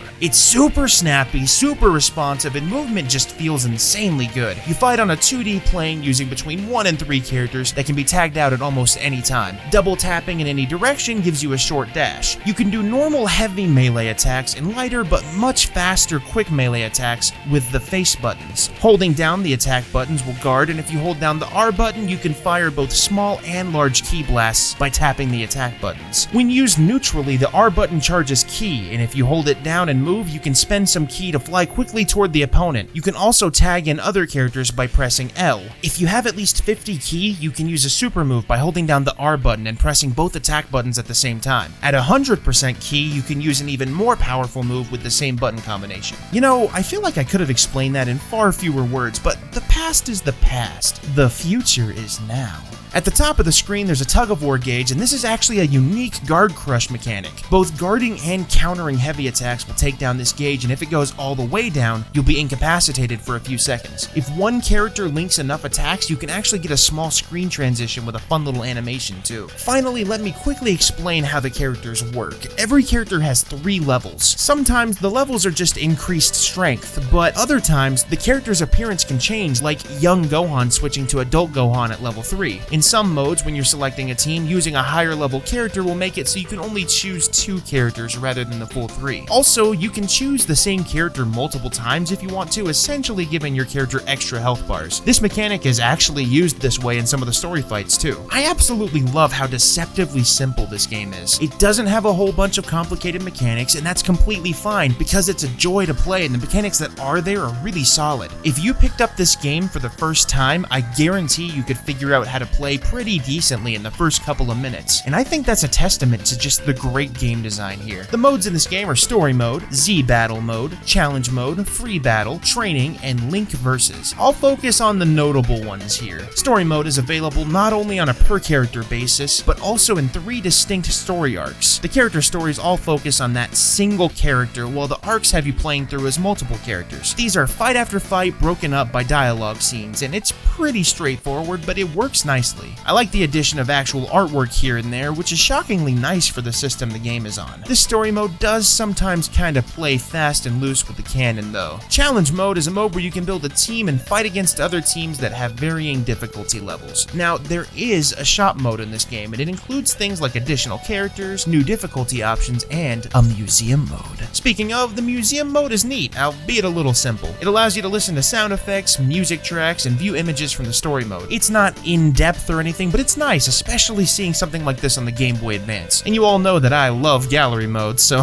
one last thing I want to mention about this game, everyone has an ultimate ability, but by far, the coolest one is Frieza's. If you're able to successfully pull it off, the background music completely stops and you start hearing destruction sounds in the background. A timer pops up on the screen and starts counting down, and if you manage to run down that timer, the planet is destroyed and the win goes to Frieza. I love things like this that play with the normal gameplay loop and switch it up a bit. Supersonic Warriors as a whole is just a solid package. I may be a bit biased as I grew up on this game, but it really is a ton of fun to play even today. The gameplay is zippy and there's quite a bit of content packed into it. I never really hear people mention this game all that much nowadays, but I would definitely recommend giving it a shot if you never have before. Dragon Ball Z Supersonic Warriors 2 was released for the Nintendo DS in 2005. This game has an incredibly similar presentation and gameplay style to the first, but it's clearly evolved in a few ways. Right off the bat, you can see that the backgrounds are now fully rendered 3D models, rather than a pseudo Mode 7 thing we saw previously. The sprite work is also slightly more detailed too. The menus aren't as flashy this time around though, but they're still perfectly functional. Looking at the gameplay, it looks really similar to the first game, at least on the surface. In my opinion, you can still pick this up and figure it out pretty quickly, but there are some mechanical differences. Movement still feels really responsive and just good overall. The buttons are a bit different now though. Guarding is now done with a face button, and the L button is kind of a situational button from Awakened Skills and the like. Also, changing characters is now done by tapping on the touchscreen at the bottom. Additionally, some characters aren't technically playable in this game and exist only as support characters that you can summon for positive effects. This game also increased the key capacity from 100 to 200, meaning that if you wanted to, you could send out up to 4 specials in a row. However, they have shaken up the special system a little bit. One of the big things that changed here is the situational abilities. If your key is above a certain amount, or if you're playing against a certain character, you can use special abilities like Awoken Skills or certain buffing abilities. This makes the fights feel a bit more dynamic, but I can't say that I don't miss the simplicity of the last game, at least a little bit. That being said, some of these moves actually look really flashy and cool, so I can't complain too much. This game also introduces beam struggles, something notably absent from the previous game. When you and an opponent use a special attack at the same time, you go into a beam struggle, seemingly regardless of whether or not you were using a beam attack. During the struggle, you can mash buttons to push your beam toward the opponent. It's fairly easy to do though, maybe a bit too easy in my opinion. Finally, a new but in my opinion underutilized feature is the team arts. When you have a compatible team and a completely full team gauge, you can activate team arts, which are ultimate moves that deal a ton of damage, and these are probably the flashiest moves in the game. However, there's only a tiny few possible matchups here, and I think this could have been a really cool mechanic to do matchups that you would have never seen otherwise, like, I don't know, Frieza and Broly, or Gotenks and Captain Ginyu. I like this feature, but I ended up not really having a chance to use it most of the time, unfortunately. On to the modes. There's Z Battle mode, Story mode, Maximum mode, Free Battle, and Versus Battle. The Story mode is, like the previous game, on a per character basis. This time though, it's not just a linear cutscene to fight to cutscene mode, and instead features a branching path select, which reminds me a lot of Super Mario World actually. While it's still basically linear, some paths are blocked off unless you complete the previous chapter under specific hidden conditions. These chapters largely include both movie content and sometimes even what-if scenarios too. Oh, and Beerus is in this game? Oh, never mind.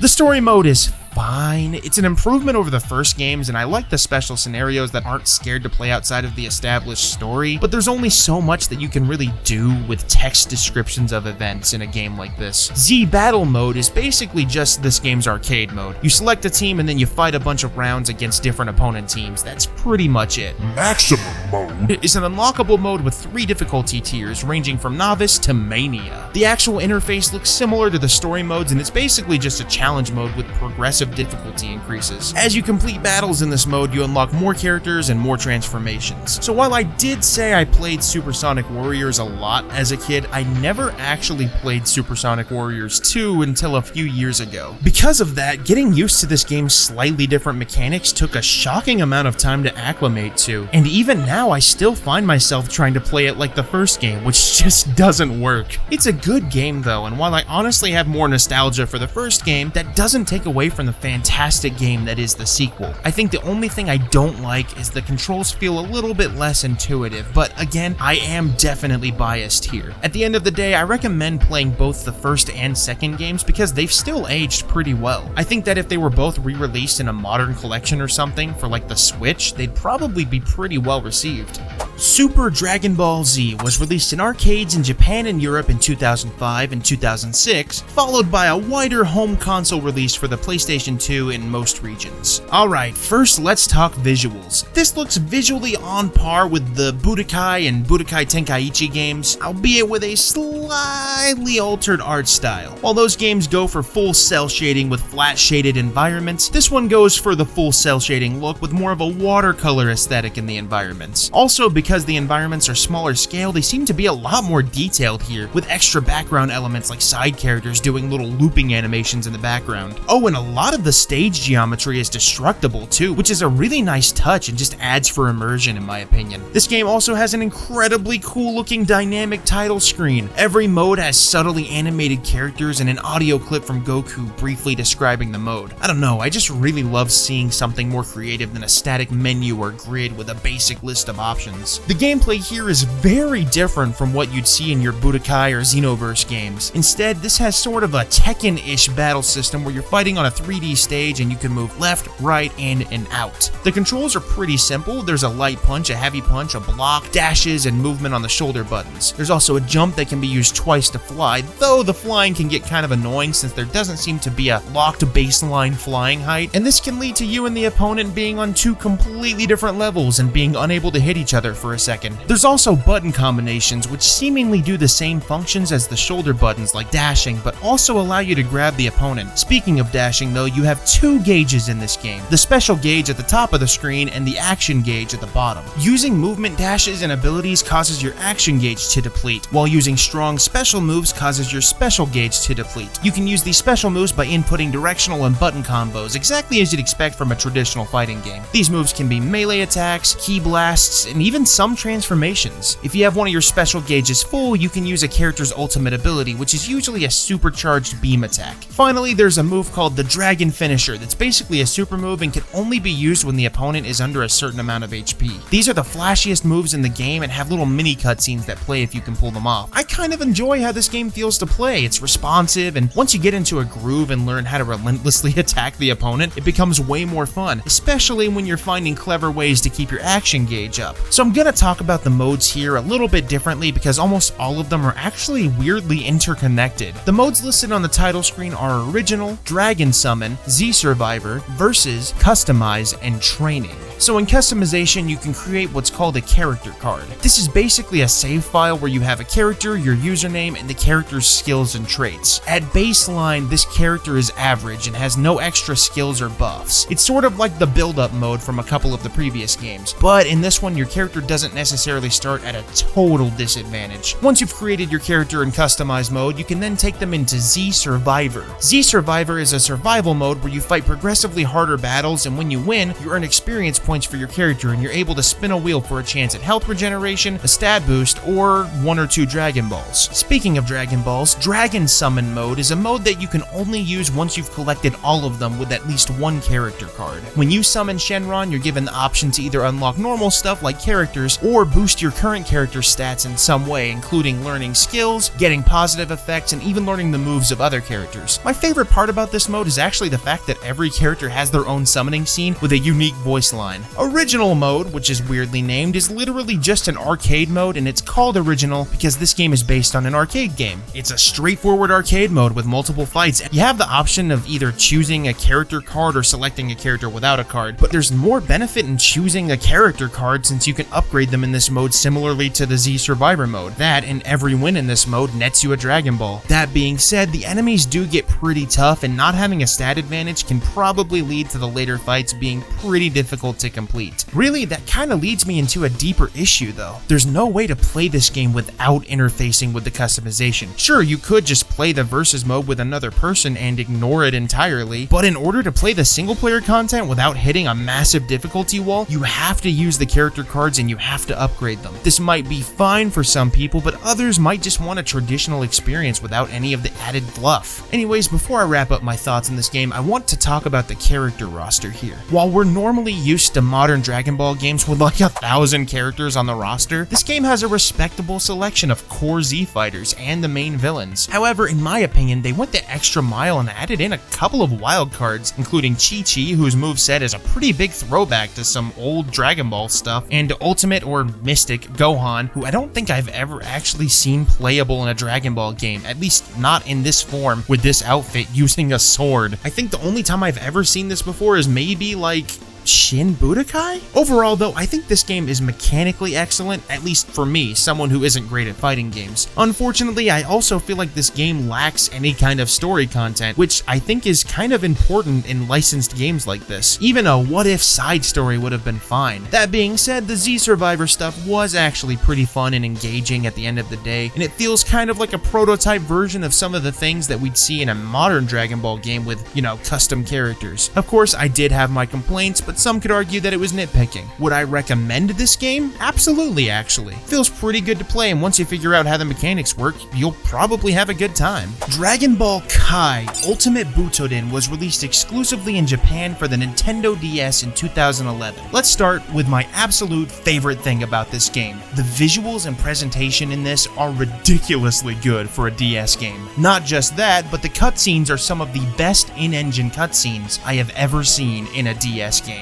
And I've played a lot of DS games. Actually, they're even good, in my opinion, by console standards. I never expected to see so much effort put into the cutscenes in a licensed fighting game on a handheld device, but here we are. Cutscenes and presentation aside, the visual style is kind of a half-measured chibified style, I guess. The characters aren't fully tiny, but their proportions are definitely changed to fit more of a toon style, and it honestly works. I like how it looks, especially since the faces are surprisingly expressive. Overall, this is an excellent example of great art direction and using this hardware to its full potential. Oh, and there's this neat little thing this game does on the title screen, where if you let it sit long enough, new characters show up, and there's even little cameos in the background too. Gameplay. So this game has Butoden in the title. However, this game plays not how I expected. At least not at all like a Super Butoden game. It feels pretty good to play, but I don't see the Butoden connection. I also have some complaints. Let me get into the nitty-gritty first though. This is, like most of the games we've already talked about, a standard fighting game where you have a light attack, heavy attack, key blast, jump, movement, and a guard if you're not moving. You can also use directional and button inputs to trigger special moves, or use the touch screen on the bottom to select a special move to use. These moves cost ki, which recharges over time depending on your mode. There are 3 modes that you can control using the little arrows on the bottom touch screen. The standard mode is a balanced mode where you have standard attack power and standard ki regeneration. Pressing the down arrow puts you in a mode that seemingly makes you weaker but recovers ki way faster, and going up puts you into a mode that actively drains your ki, but it seems to buff your power. Speaking of going up, you can also jump twice to go into fly mode, which doesn't do any kind of transition and shockingly doesn't affect the gameplay too much either. That's a welcome mechanic. Pressing all 4 face buttons at the same time does kind of a burst move that can help you escape hit stun and also deals a little bit of damage. Using ultimate abilities, which cost the most ki obviously, puts you into a mini cinematic scene where you play a mini game, believe it or not. If you're the attacker, you play first. These little games range from a reaction time based tapping game to a game where you move a little cursor around to collect orbs for points. The opponent, on the other hand, has the option to defend, deflect the attack, or counter with their own. Defending doesn't require a minigame and is the default option. Deflecting and countering requires you to play the same minigame as the opponent and get a higher score. If you can't, you lose and the attack hits. So when doing standard attacks in this game, you can chain them into combos. It looks cool and it feels responsive, but herein lies my issue with this game. While the attacks do feel good to connect into combos super easily, I can't help but feel like this game is almost playing itself at times, and I'm just kind of mashing the attack button. There's very little strategy involved here outside of timing your attacks and breaking combos. Unlike a game I haven't talked about, Dragon Ball FighterZ, in this game you'll be put into situations where you can occasionally make a strategic decision, but usually it just moves really fast and you're just mashing a single button. There's even a mechanic where you get into these little back and forths with the opponent, and these feel even more like the game playing itself. Either way, what matters is that the gameplay in general is fun, and I can see this bothering some people more than others. So let's take a look at the modes. We have a story mode, challenge, versus, wireless versus, training, and customize. Story mode looks a lot like the story mode we saw in Supersonic Warriors 2, but this time it's not broken down by character, and it's just one big story mode separated into 8 chapters. When you select a chapter, there's usually a full cutscene with 3D models, and sometimes there's even voice acting. They really went above and beyond with these cutscenes, which is insane for a DS game. The actual fights sometimes are straightforward fights, or they'll be cut off to allow for a cutscene to happen, only to continue the fight with a different playable character. While this game is entirely in Japanese, it looks like it sticks pretty close to the actual story, and while it doesn't cover everything by any means, it seems pretty faithful. Of course, this is based on Dragon Ball Kai, which specifically trimmed the fat, but it is still interesting to see that this is the game where they really went all in on the story. Again though, these cutscenes are really great, and it's a lot of fun seeing the story play out in a completely different medium, in a completely different style. Challenge mode is the mode where you can play a series of challenges with different requirements and difficulties. I'm gonna be honest, I didn't get too much into the challenge mode because I honestly didn't have the time, and it was all in Japanese, so some of the novelty on the scenarios was pretty lost to me. Customize mode allows you to use in-game money to buy both accessories like hats and belts, along with special buff items that seem to add in-game benefits. These customized characters can be used optionally in most of the modes too, and while I do like customization options, I don't usually mess with this kind of stuff in games outside of the default outfits unless it's a custom character. So overall, my thoughts on this game are that it feels good to play and it's overall enjoyable, but I'm not entirely sure where the Butoden name comes from here. This is another case of I really wish this game was released in the West, solely because it has great production value and overall it is pretty fun. Dragon Ball Z Extreme Butoden was released for the Nintendo 3DS in 2015. If Butoden wasn't super enough, if it wasn't ultimate enough, how about extreme?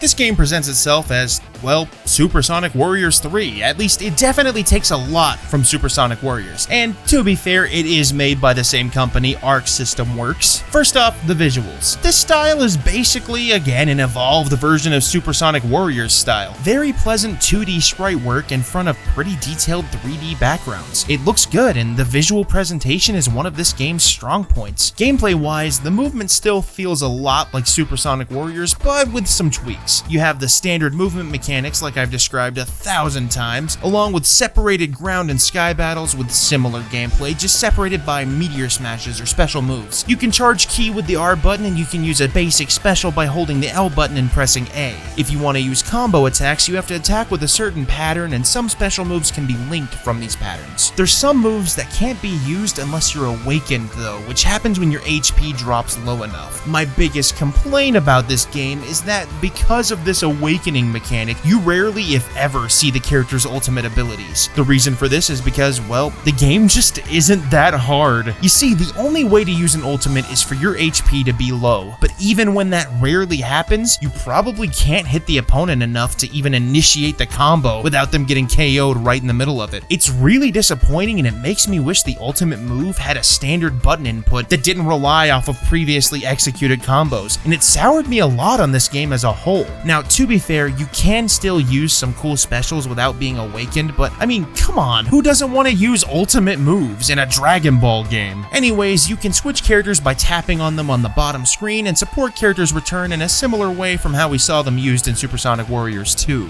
The modes in this game are Z Story, Adventure Mode, Extreme, World Tournament, Extreme, Survival, Battle, Versus, and Quest Mode. Z Story Mode is initially a linear story mode that covers the major beat of the Dragon Ball Z story. Once you complete complete the main story, you unlock character-specific what-if stories. These are presented in a similar way to how we saw Supersonic Warriors handle its stories. It's all text-based cutscenes with character images and small descriptions of what's going on. However, it again leaves a lot to the imagination. In fact, this game does something weird and it's kind of jarring. Characters will describe what's happening so you can use your imagination, and the game is not at all subtle about it. Well, I think it's cool they wanted to include the major story beats. We've already seen it a ton of times at this point. I don't really have a solution for making the scenes better though. Maybe focus more on movie content? I don't know. Anyways, once you complete Z story, you unlock adventure mode, which seems to be its own original story, which I guess addresses my previous complaint immediately. In this mode, you go from mission to mission, Super Mario World style, and every mission has both mission requirements and rewards for performance, usually in the form of a character unlock or a support character. In this mode, you also can earn currency in the form of Zenny, which can be used to buy items that boost stats and give you certain advantages. A lot of these are single-use items though, but they can give you an edge in these fights to increase your ranking and more easily unlock characters and supports. Quest mode is a mode that takes advantage of the 3DS's Street Pass functionality. So how many people do you think are carrying around their 3DS hoping for some extreme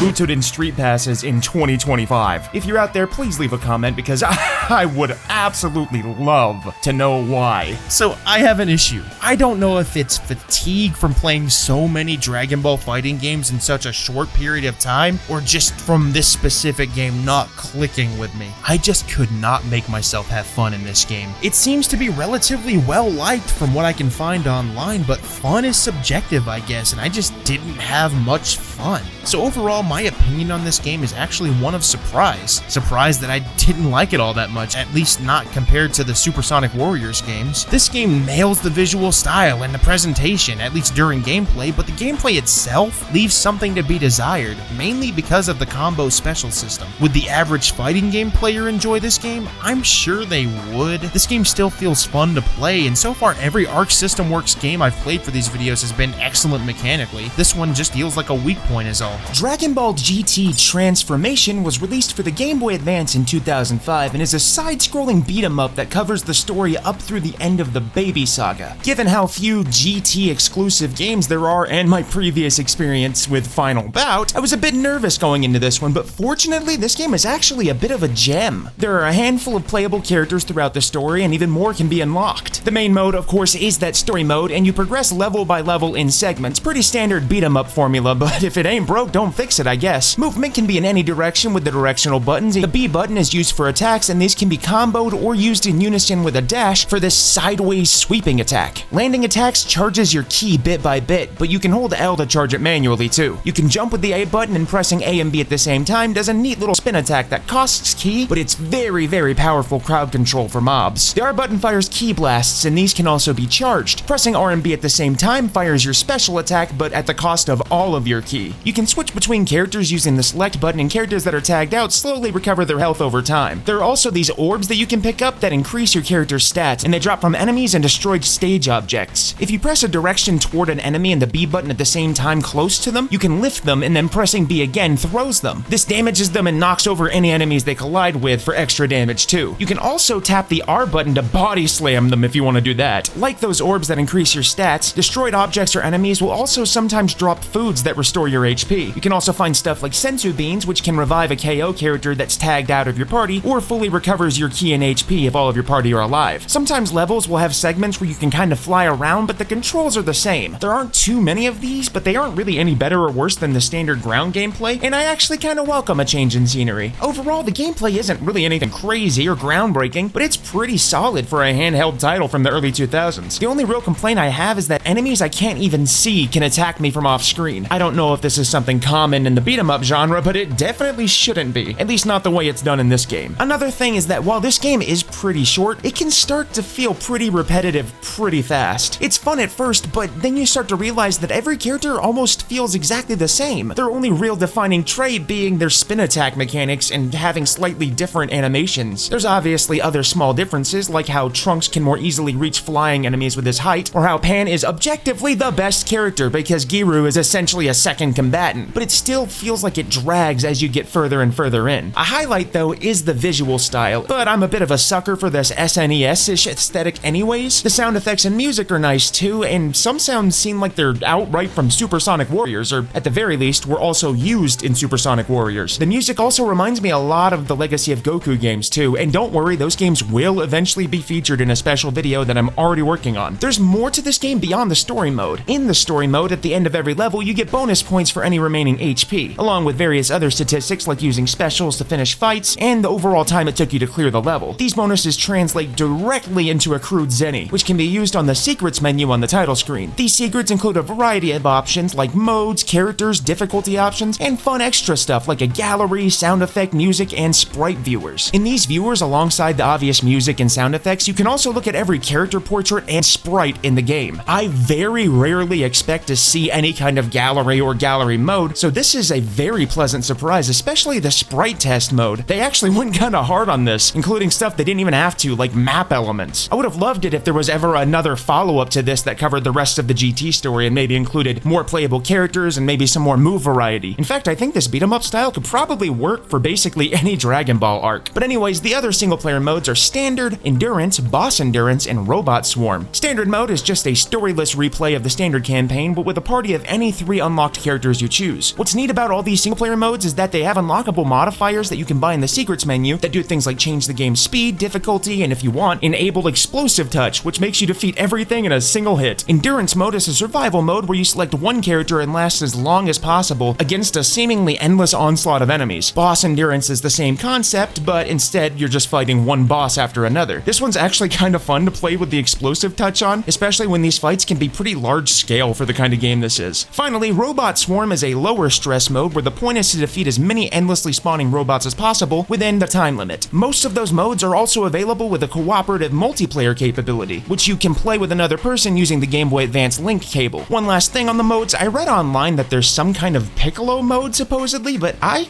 can't find it anywhere. I'm not even sure where it's supposed to be. Piccolo himself is unlockable, but not any particular dedicated mode that I could find. But I'd say overall, I actually really enjoyed my time with this game, like way more than I expected. It's compact in that it doesn't overstay its welcome, but still manages to be a fun little time covering stories that we don't see that often in Dragon Ball games. I don't care what anyone tries to tell me about GT or this game, Dragon Ball GT Transformation is awesome. It downright slaps. Sure, it's a simplistic beat-em-up based primarily on the episodes of GT so boring they didn't even air them and release them later as the lost episodes on VHS, but I will not let anyone lie to you and suggest that this game isn't straight up fire. The gameplay is responsive and fun, the levels are creative and vibrant, and the music is an absolute bop. Not to mention that you could beat pretty much the whole thing in like an hour or so. I still own my physical copy of this game too, and it's always stuck in my memory as a highlight of my time with the Game Boy Advance. Looking back on the game as an adult, I still think the game holds up too. In my opinion, the worst thing about Transformation is that we never got the sequel that the developers were planning to make that covered the rest of the series. If you're a psychotic Dragon Ball fan with a handful of weird, unpopular opinions about the series like me, then you may very well have a good time with this one.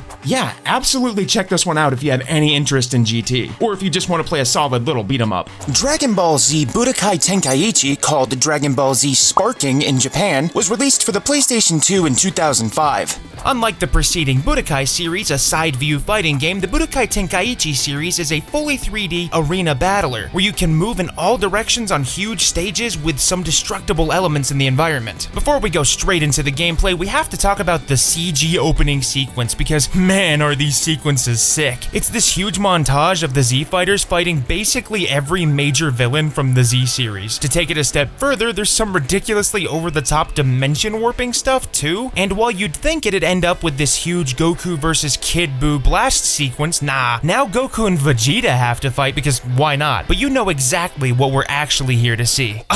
Oh yeah, there it is. There's the moment of all moments. This looks so goofy. God, I love this intro though. The only nitpick that I have is why does everybody look like they took a bath in some grease right before this fight? They're all shiny for some reason. In-game visuals, on the other hand, look shockingly great for a game from 2005. There's the cel-shaded look that we see in most Dragon Ball games, nothing that would really surprise you, but there's some added details that really elevate the presentation, like the destructible environments, character outfits that get damaged in real time, characters having unique facial expressions, and character-specific dialogue before and after fights. And God, you know how much I love character-specific dialogue. Plus, all the menus have animated and dynamic elements, including a unique character talking to you on each menu. They even did this with the options menu of all things. I like the way that while the characters are cel-shaded, the environments are mostly flat-shaded, making the characters stand out more against the environments, which is great since the first and foremost focus is on the characters. Moving on to the gameplay, let me quickly explain how these games work. After you select a character in a stage, you're put right on the battlefield with your opponent. You can move in any direction, fly up and down with R1 and R2, charge your key gauge with L2, punch with square, fire key blasts by tapping triangle or fire a charged key blast by holding it, guard with a circle, or use special moves by holding the key charge button and pressing the button combo assigned to that ability. It's simple and it works. You can pick up this game pretty fast and figure it out probably within like 30 seconds. But there's some real depth here, not only to the tactics in battle, but with the skill customization too. First, at the beginning of each battle in this game, you have to find your opponent and lock onto them by holding down L1. If you're locked on, you automatically fly toward the opponent when you hold forward, and of course, key blasts and specials will automatically target locked on enemies too. If you're not locked on, you can freely move around in any direction and kinda sorta explore the stages, but they are deceptively small with these invisible borders that become visible once you get close to them. So I'd say 99% of your time in battles will be locking onto an opponent and flying toward them if you're not already in close quarters or setting up for like a special or something. Slowly flying toward an opponent is slow and boring though. Tap X and you'll dash quickly toward the opponent, and if you want to really spice it up, hold down the key charge button to use an even faster and flashier dash that destroys the environment at the cost of some ki. If you hold down the attack button as you close in on the enemy, you can break out a preemptive charged move as you close the distance. When you're up close to an enemy, you can mash square to dole out combos, which is probably not a surprise, but holding down square gives you a more powerful wind-up punch at the cost of speed, while tapping triangle or X in the middle of a combo activates a stun move that basically keeps an opponent stun-locked for a shockingly long time if you time it right. Once you've ended your combo, you can knock the opponent far away and then push after them with a dragon homing rush to follow it up with more combos, or, if you're feeling spicy, a special move. Every character on this beefy roster has their own pre-made set of skills, and you can access the skill list anytime from the pause menu. Each skill is mapped to different button combinations and includes things like blast attacks, rush attacks, and transformations. Each special skill uses up some of the ki from your key gauge, but some specials, called favorite techniques, use a secondary blue gauge under your key gauge. Unlike the key gauge, this favorite gauge can't be manually charged, and you have to wait for it to increase over time. I think the favorite technique gauge is meant to be a sort of bottleneck or inhibitor to stop you from going straight into advanced abilities right at the beginning of the match, but you can still pull out a lot of garbage really fast by quickly charging the key gauge anyways. Speaking of the key gauge, there's technically two of them. The first is your standard key gauge, which this game for some reason refers to as vitality, and it's represented by a yellow bar. If you keep charging past the initial bar, you get a secondary key bar, and filling this bar puts you into max power mode, but only if you have at least one full favorite technique gauge. In this mode, your secondary key gauge begins to automatically deplete over time, but it enables you to use your strongest abilities. On top of that, you have essentially infinite ki for basic movement and energy blasts for the duration of max power mode, but using any special abilities will automatically take you out of the mode. Guarding works as you'd expect. You can block attacks, specials, and ki blasts. If you time it right and tap the guard button right when a ki blast connects with you, you can deflect it. This adds a layer of strategy and depth to what otherwise would just be a spammy energy attack system with little cost or thought to it. Guarding isn't infallible though. Charged melee attacks can break it, as can grabs, but another defensive maneuver is the vanish. With good timing and at the cost of some ki, you can tap the circle button, which is the guard button, to do a vanishing teleport move during enemy attacks, and even during your own combos too if you want. This makes keeping a little bit of ki in reserve kind of important, since it's an invaluable way of stopping an onslaught of attacks. Whenever you're knocked over or in a stunned state, you have to mash buttons to get back up. I don't actually know if the speed of the button mashing affects how fast you get up though. Similarly, if you're knocked away by a charged melee attack, you're given a prompt of buttons to press in order, and if you do it successfully, you can instantly recover and charge back toward the opponent. I know I've been talking about basic game mechanics for forever, but we're almost done, I promise. This game has two struggle mechanics: a rush struggle where two characters use rush attacks at the same time, and a beam struggle where two characters use beam attacks at the same time. Both of them work the same way. You have to quickly spin the analog stick faster than the opponent, though it's a bit more obvious to tell who's winning a beam struggle rather than the rush struggles. Oh, and you can click in the right stick to taunt, but there's no tangible benefit to doing so, and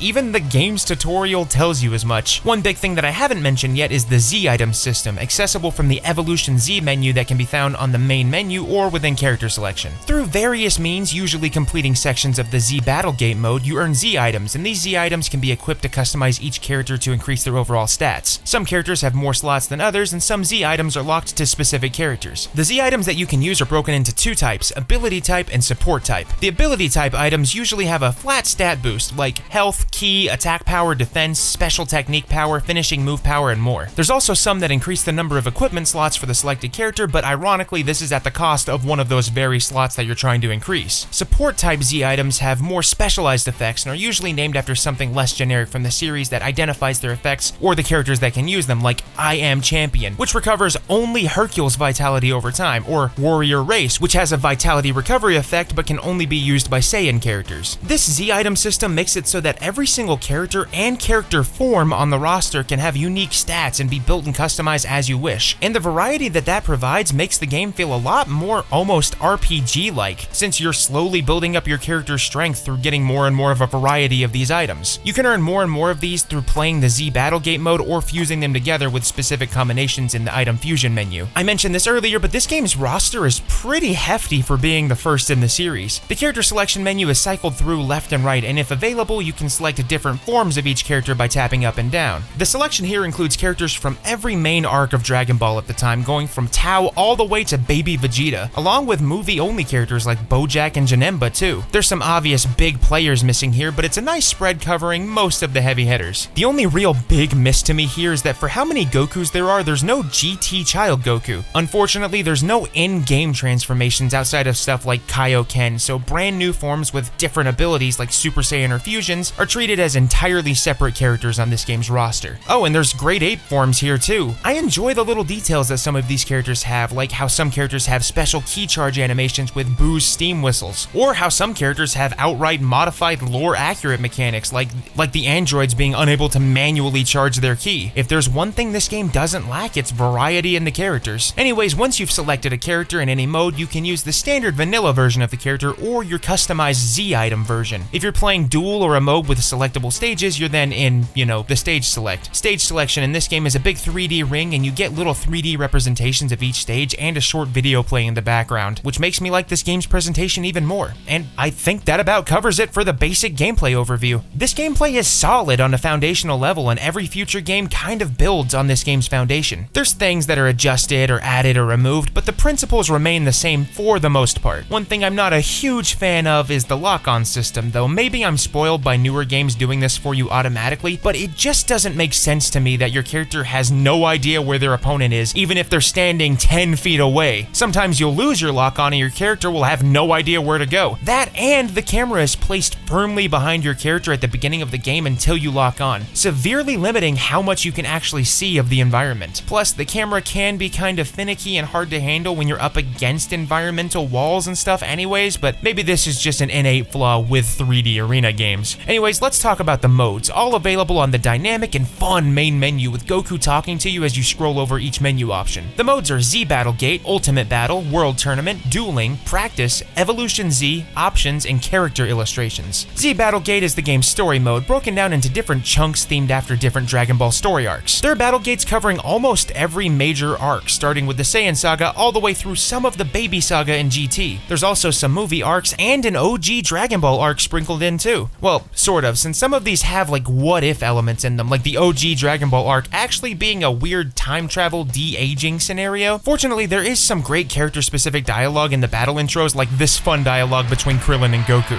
All right, Krillin, let's fight! What the? Goku? You're a kid again! And if you go easy on me because of that, then you're gonna be the one that walks away hurt. Whatever you say, Goku. Let's get it on. There's these entire arcs dedicated to what-if scenarios where the arc's villain is the playable character, and it plays out a scenario where the villain wins in the end. Know what this means? Exclusive character-specific dialogue that you can't see anywhere else. Like this super sad line from Krillin when you defeat him as Frieza. It's no use. I'm just no match for him. Darn it. I wanted to get married at some point. I know I could have picked a fight that wasn't technically still canon, but we gotta pay some respect to our boy Krillin, right?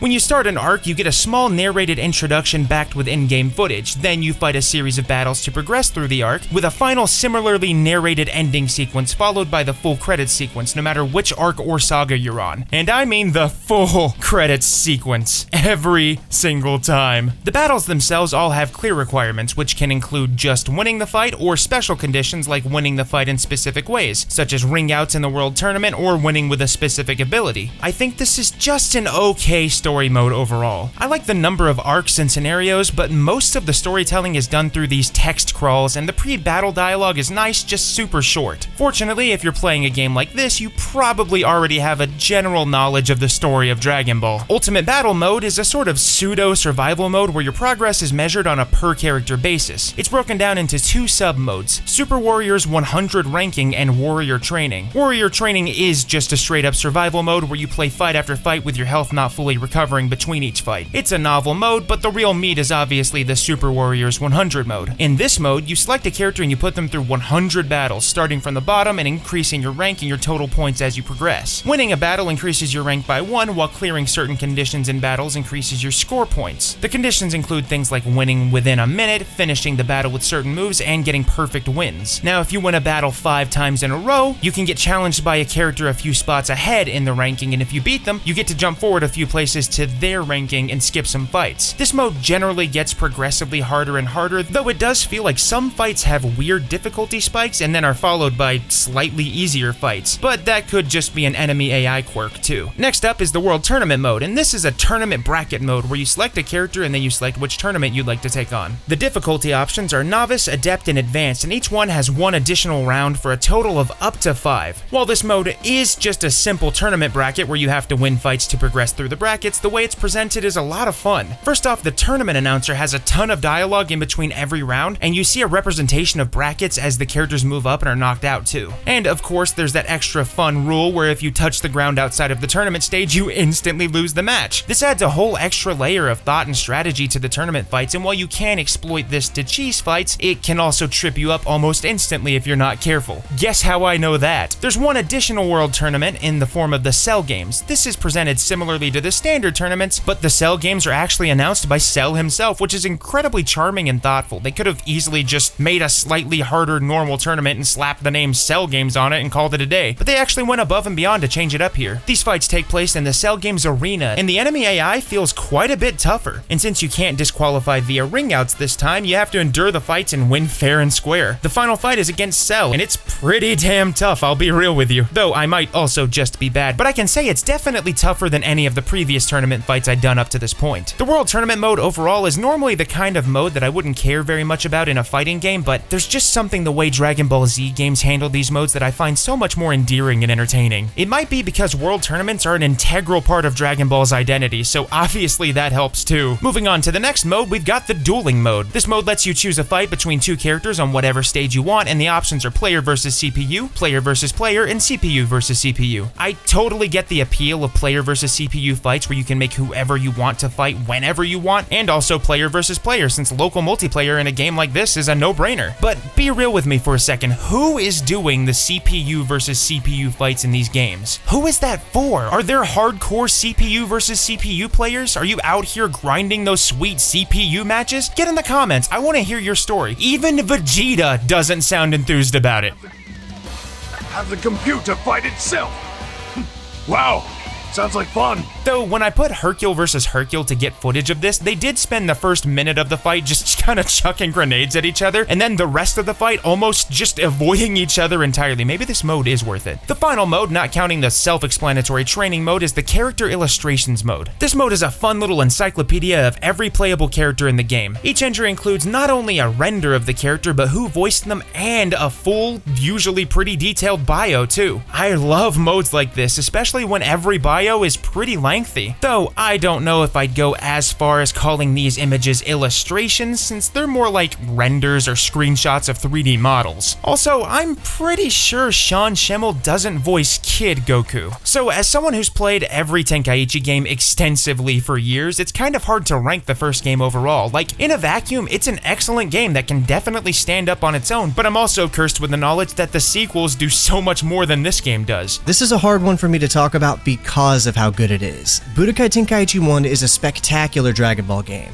It plays well, it's content dense, and a lot of fun, but it had literally nothing to offer that Tenkaichi 2 and 3 don't do better. Budokai Tenkaichi was one of my childhood Dragon Ball games, and I adore it for that. I had never played Tenkaichi 2 or 3 until literally last year, so this was the only Dragon Ball game like this I had ever played until I got my hands on Raging Blast when it came out. And because I love it so much, and also due to its very observable high quality, it's hard for me to say that there's literally no reason for anyone to go back and play this game now. The neat little dialogue portions and gimmick of winning battles to restore Shenron's lost memory is cute, but that's it. Everything else this game has to offer can be found in later games, but done even better. Still, Tenkaichi is a milestone in the long history of Dragon Ball games, and genuinely deserves our respect for everything it was both to kids like me, and to the games that would go on to succeed it. Would I recommend playing the first Tenkaichi today? I guess so, yeah, but only if you're interested in the highly specific story mode stuff that I think only exists in this game. But even then, you can probably find comparable content in future games in the series anyways. Either way, this game lays a really solid foundation for the franchise, and if this game had never gotten sequels, I still think it'd be looked back on fondly today. Dragon Ball Z Budokai Tenkaichi 2, called Sparking Neo in Japan, was released for the PlayStation 2 and the Nintendo Wii. This intro is very similar, at least in concept, to the first games, which is basically just this huge crossover battle between most of the major players. This one gets rid of the weird grease all over everyone, but I think the overall fidelity seems a bit lower, but maybe it's just my imagination. Either way, I do prefer the first opening and think it was a bit more hype and well put together overall. This one just kind of ends. By the way, I quickly want to clarify something. Dragon Ball Z Budokai Tenkaichi 2.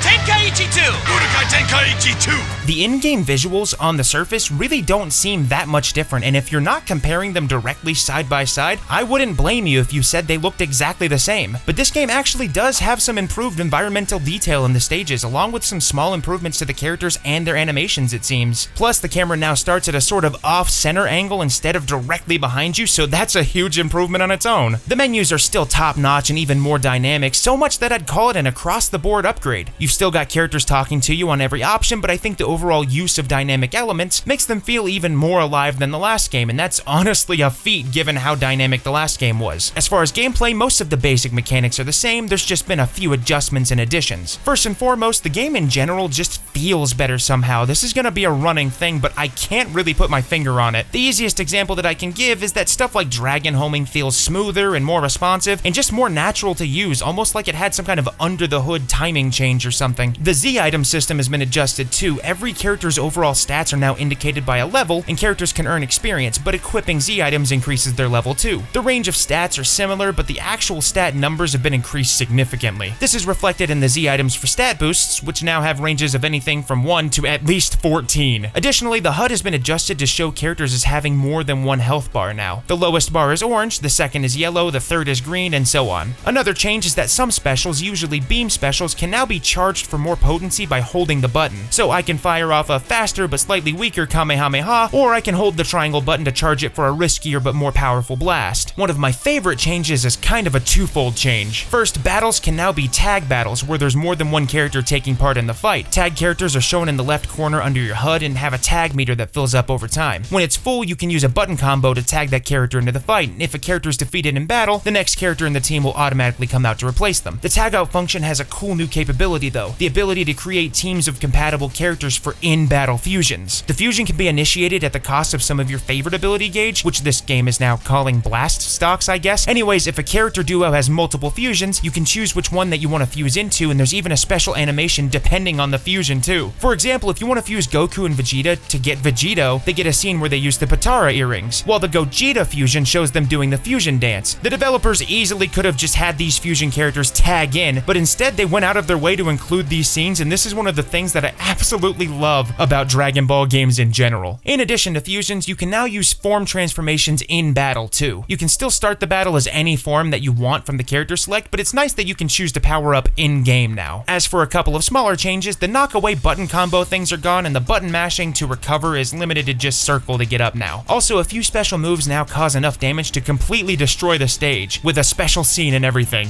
Look, if you want to talk about a sequel that made a massive leap in quality, look no further than Tenkaichi 2. From the presentation, the charm, the music, the content, the gameplay, it's great all around. but the biggest factor for me growing up was the gameplay, and it's mostly because it introduced a mechanic that a lot of people that grew up with this game did not know about, and that is feints and move cancels. For those who don't know, any grab or charge smash attack in Tenkaichi 2, excluding anything that was key blast related, were cancelable through the face buttons. This mechanic did take some time and execution to figure out, but once you get it down packed, I promise you, it's almost like you're exploring a whole new game. It creates more mix-up options and new combo rosters you never thought would even exist in this game. And it's pretty cool. I just wish it made a return in the later sequels, but hey, it's one of the very many things that make Tenkaichi 2 so special. Of course, since this game is also on the Wii, there are some Wii-specific control changes. The Wii version has compatibility for both Wii remotes and classic controllers, and even apparently GameCube controllers. I tested the Wii remote controls, and I'm gonna be real, they were pretty rough. I don't know if I was doing something wrong, but the blast abilities all require you to swing your arms in and out to activate them, and the basic button controls were also just kind of wonky and just didn't feel super good to me. I think for a Dragon Ball game, it's important for the abilities to be easy to access and responsive, and I don't know if movement controls have much of a place in games like this. Moving on to the character roster, it's been expanded a little bit. Not only are there some outright new characters, but there's also quite a few new character forms, including grade 8 forms for a bunch of characters. Additionally, each character with a fusion can now access that fusion from the character select slot. This means that you can see the same fusion on multiple character slots, but I believe the Z items for that fusion is based on the character that you have selected at the time. One more note about characters. The non-American Wii versions of the game include a few extra characters for some reason. I think these characters end up showing up in Tenkaichi 3's American version, but otherwise they're completely off limits to the American releases. On to the modes, this game has Dragon Adventure, Ultimate Battle Z, Dragon Tournament, Dueling, Ultimate Training, Evolution Z, Item Shop, Data Center, and Dragon Library. Dragon Adventure mode is the new story mode for this game because they've gotta give it a new name every single time. This story mode has a full overworld for each saga, which means that you can visit various locations on the map and visit areas to talk to NPCs, and sometimes you can even find stuff like Dragon Balls lying around in the areas, making it one of the fastest and easiest ways to find them if you know where to look. By the way, Dragon Balls can be used to summon Shenron and get like extra items and stuff. Anyways, when you go to a marked location, it initiates a cutscene with voice acting. These scenes aren't super animated or anything and mostly just have people standing around, but I still prefer it to just introduction dialogue at the beginning of each battle. While you can do all of the standard Dragon Ball story stuff, the standout content to me in the first game was the what-if scenarios. And while it feels like this game has fewer of them, I think my absolute favorite one that I've seen is in this game, and it's gotta be the Fateful Brothers scenario. In this one, Raditz loses his memory shortly after arriving on Earth and completely forgets his mission. This leads to him actually befriending Goku and the Z-Warriors briefly, and while he eventually regains his memory, it leads to a pretty big character development moment with a shockingly emotional finale. This made me question whether Raditz actually could, in theory, be redeemed, and if he was, does he have the same potential as Goku? Could a Z-Fighter Raditz be one of Universe 7's strongest warriors? Will we ever know? Anyways, before I go on a full tangent with theories and stuff, this story mode is a lot more fleshed out than the first games, and a huge improvement with a wealth of content to me. It is slightly disappointing that there's less focus on the what-if stories though. Dueling mode returns, but this time has 3 battle types: single, tag, and free battles. Single battles are the standard 1 versus 1 battles like we're used to. Tag battles are battles where you can choose 2 characters that can be tagged in and out. And free battle allows you to create teams of 5 characters at a time, but otherwise it works just like the tag battle mode. A fun addition to the dueling mode though is the ability to change the battle announcer in the settings. You can choose between the Ox King, Supreme Kai, Shenron, and 3 standard announcers. Item Shop is a brand new mode where you can buy and sell Z items outright with Zenny, both this game and the Dragon Ball world's currency. Not every Z item in the game can be found in the shop, but there's still quite a few to choose from, and since there's so many characters, I found myself stocking up on a large number of some of the basics. You can find the item shop in both the main menu and usually on the game map during the Dragon Adventure mode. Also, if you have save data from the first Tenkaichi on your memory card, you can actually go to the data center menu and collect 100,000 Zenny right off the bat. In this menu, you can also input passwords to import customized characters that someone else has already made. Evolution Z mode returns, and it's still an integral part of the gameplay. This time around, there's a lot more items to choose from with a ton of new and different effects, like the ones that can simultaneously increase both your skill slots and and a stat at the same time. You can now set a character's logic. According to a random forum post I read online, these are AI behavior changes, and powerful focuses on close-up attacks, technical focuses on long-range special abilities. I'm gonna be honest, I don't actually know how to verify this. Either way, the addition of character levels and a wider range of possible stats makes customizing characters feel a lot more in-depth this time around, and only expands the pseudo-RPG feel that the Z item mechanic adds to the series. Ultimate Battle Z mode is a mode with a selection of courses, each containing a series of at least 5 progressively more difficult fights. There's a varied selection of courses, and they're usually themed, like the movie villains course or the Ginyu Force course. Each course also has battle conditions, varying from courses with survival type battles to courses that don't allow you to use customized characters. After each battle, you're graded on various stats like HP left and combo length, and earn points based on your overall performance. There's some extra Super Smash Bros. Style bonus points awarded too, like points for activating max power mode and throwing the enemy. After the stats, you see your character's overall earned experience and you move on to the next fight. Dragon Tournament mode is an expanded series of World Tournament sub-modes. There's the World Tournament, Cell Games, and World Martial Arts Big Tournament. World Tournament is nearly identical to the standard World Tournament we saw in the first game, just with the addition of one more difficulty level. There's been a nice presentation upgrade with flashier animations and an overall nicer look, and the tournament announcer is still as charming as ever. Cell Games is similar to the standard World Tournament, but has the same differences as the last game, except this time it has its own selectable difficulties and tournament lengths. World Martial Arts Tournament is Hercule's tournament, and this is the best tournament because the final match is against Hercule himself! Except unfortunately when I played it, he had to bow out at the last second due to an unforeseen stomachache, so I was declared winner by default. I guess our fight will have to wait for the next time, but it's definitely there, for sure. Dragon Library mode is a gallery mode and broken down into 3 subsections: character illustrations, dragon text, and sound select. Character illustrations is back, and this time the explicitly not illustrated 3D models are actually viewable, and you can rotate them and zoom in and out of them. When you're looking at a character model, you can tap square to play a random voice line. The bios are back and are just as long too. This is actually an improvement from the last game's version of the mode, and while it's still just a novelty, I love it when games include stuff like this. Dragon text includes a recap of every major arc, including the movies. It's kind of cool that they included this too, though you can sort of get the gist of it from the Dragon Adventure mode. Still, Videl has this voiced short blurb about each one, and sometimes maybe you just want to lean back and,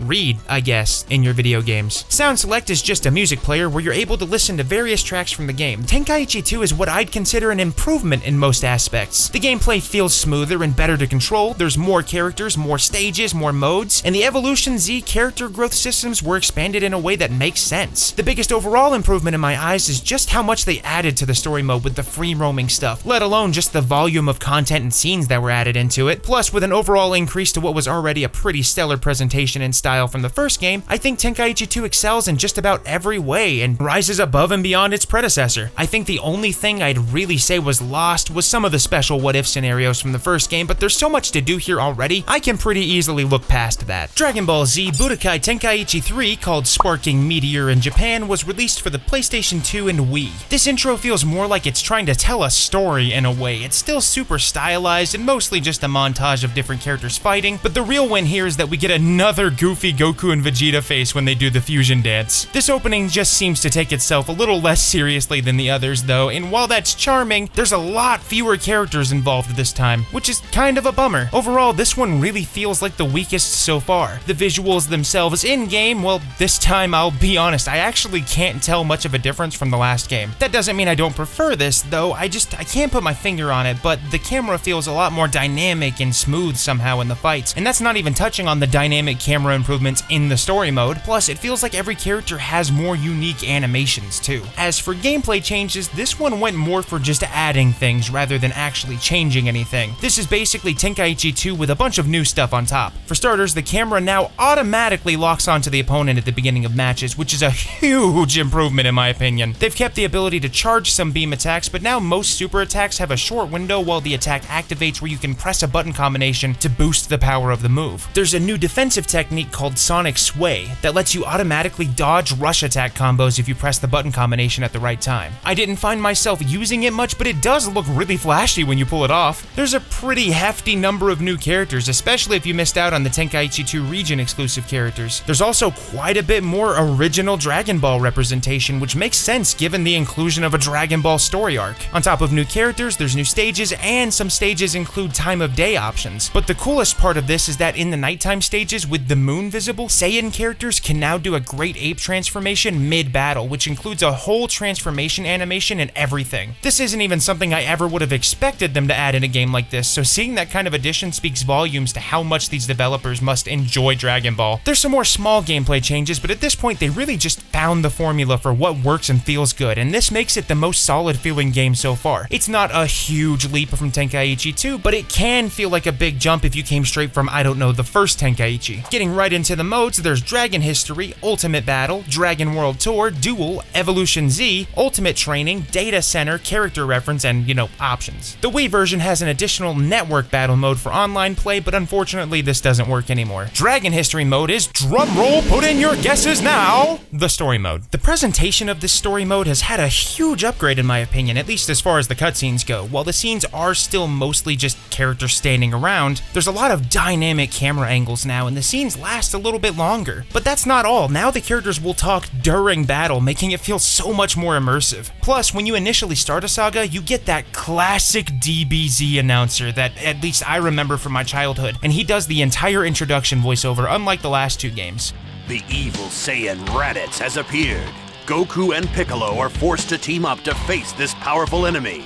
The Z-level battle has now begun. This game is also broken up into sagas, but it's a bit more streamlined and the sagas are pretty clearly named. There's a fun touch in that every saga has a character on its scenario selection screen who not only comments on the scenario, but can sometimes have multiple voice lines too. And some of the characters just make sense, like Hercule representing the Buu saga. Sometimes in this menu, you can get straight up dialogue between two different characters too, like this time that Goku and Hercule talk about the Buu saga. And with Tenkaichi 2, I was starting to get a bit tired of the menus, sometimes stopping me from smoothly navigating because I had to, wait for character dialogue, but things like this are super charming and I really just can't get mad at it. There's a nice selection of sagas to play here, including a fleshed out original Dragon Ball saga and a whole What If saga. There's even the staff credits saga. My favorite saga is still probably the What If saga though. There's some really fun stuff in here, and a highlight for me is the scenario where the Saiyans revolt against Frieza, leading to this huge gauntlet showdown that involves everybody from Bardock to King Vegeta. So while there is dialogue during fights, there's also these new scripted sequences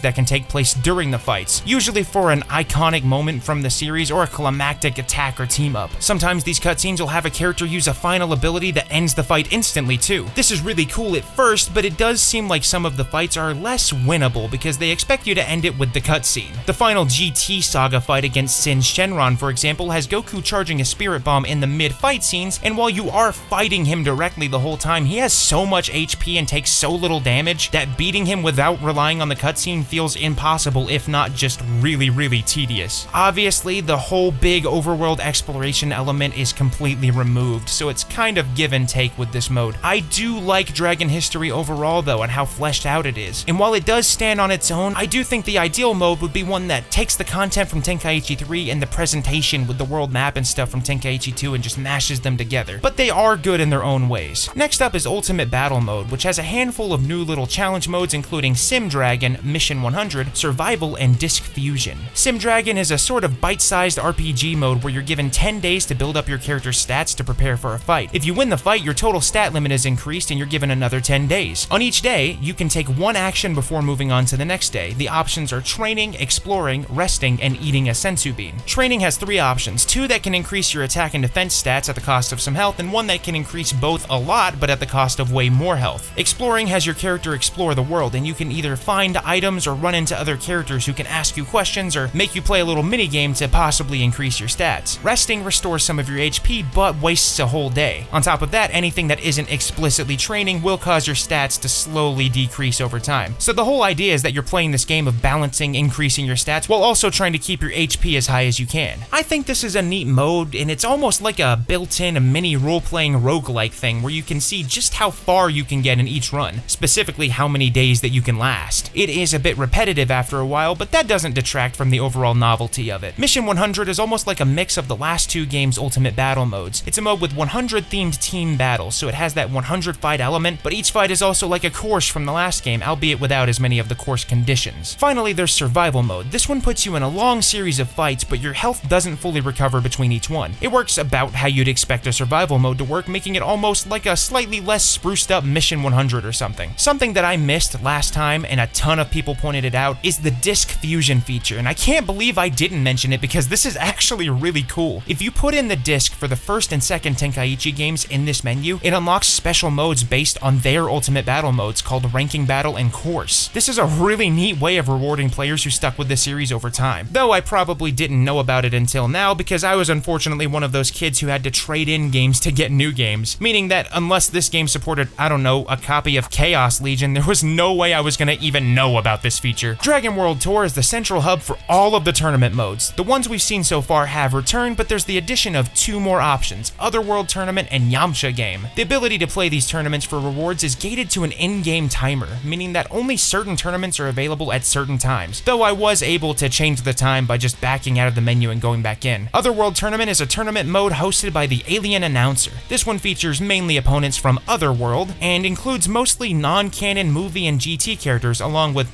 dead characters. Yamcha Game, hosted by Yamcha and Puar, is a standard tournament with random opponents, but the big catch is that not only is your character randomly selected for you, but also their Z item loadout and their costume. While you could do something similar on your own by just, pressing the random button or selecting a random character, this does have the unique aspect of special hosts, so I think that's pretty neat on its own. Evolution Z is back, and while it works the same as we've seen prior, they've now bundled the item shop inside the mode. Every Z item now has a cost associated with it, and each character has a cost limit, so even if you have more slots available, you still can't exceed the cost limit. You can now equip strategy types, and I think that this is similar to the logic thing from the last game, but this one makes a lot more sense since each strategy is named after a specific character and has a clear explanation. The items themselves have more straightforward effects this time, and almost every item that isn't a flat stat boost seems to have some kind of trade-off. So you can't just buff a character with a bunch of overpowered god items without some kind of trade-off, and I think that's a nice way to balance it out a bit if you're someone who cares about power balance in Dragon Ball games. Dual mode returns, and as you probably expected, it includes player versus player, player versus CPU, and CPU versus CPU modes. When setting up a match, you have the option for a single battle, team battle, and a new DP battle, where your team has a limit to their combined destruction points assigned to each character on the select menu. You can have up to 10 characters on your team, meaning that there's actually a fun little layer of strategy here. Obviously, more powerful characters will take up more points, but maybe you're confident that you want more numerous weaker characters. But maybe you're more confident and want a bunch of weaker characters. While this isn't that fun from a single player standpoint, I imagine this is probably a lot more fun for local multiplayer fights. It introduces a sort of self-balancing aspect that lets players craft their own teams that may or may not be viable. Finally, we've got this game's museum/gallery/character reference mode. Every listing has a character introduction, voice playback, Chi-Chi's commentary, and the model viewer. The model viewer is a lot nicer and actually puts the character in a full 3D environment. Plus, you can look at different costumes of each character too, and I think this is the prime version of this mode from a presentation standpoint, and I don't really know how it could be improved from here, especially since the best part about this is Chi-Chi's commentary. She has unique dialogue for every character, and it's basically just her talking shit about either them or Goku the entire time. Just flawless execution, and it's super entertaining. Overall, I'd have to say that Tenkaichi 3 is probably my favorite of the first 3 games, though there are some elements that I do wish it retained from Tenkaichi 2, mainly the fun overworld map stuff. Still, 3 evolves the presentation and improves a bunch of little things, and while a direct comparison of each change feels like they didn't move the needle too much, the sum of all the improvements does make Tenkaichi 3 feel like the best we've seen so far.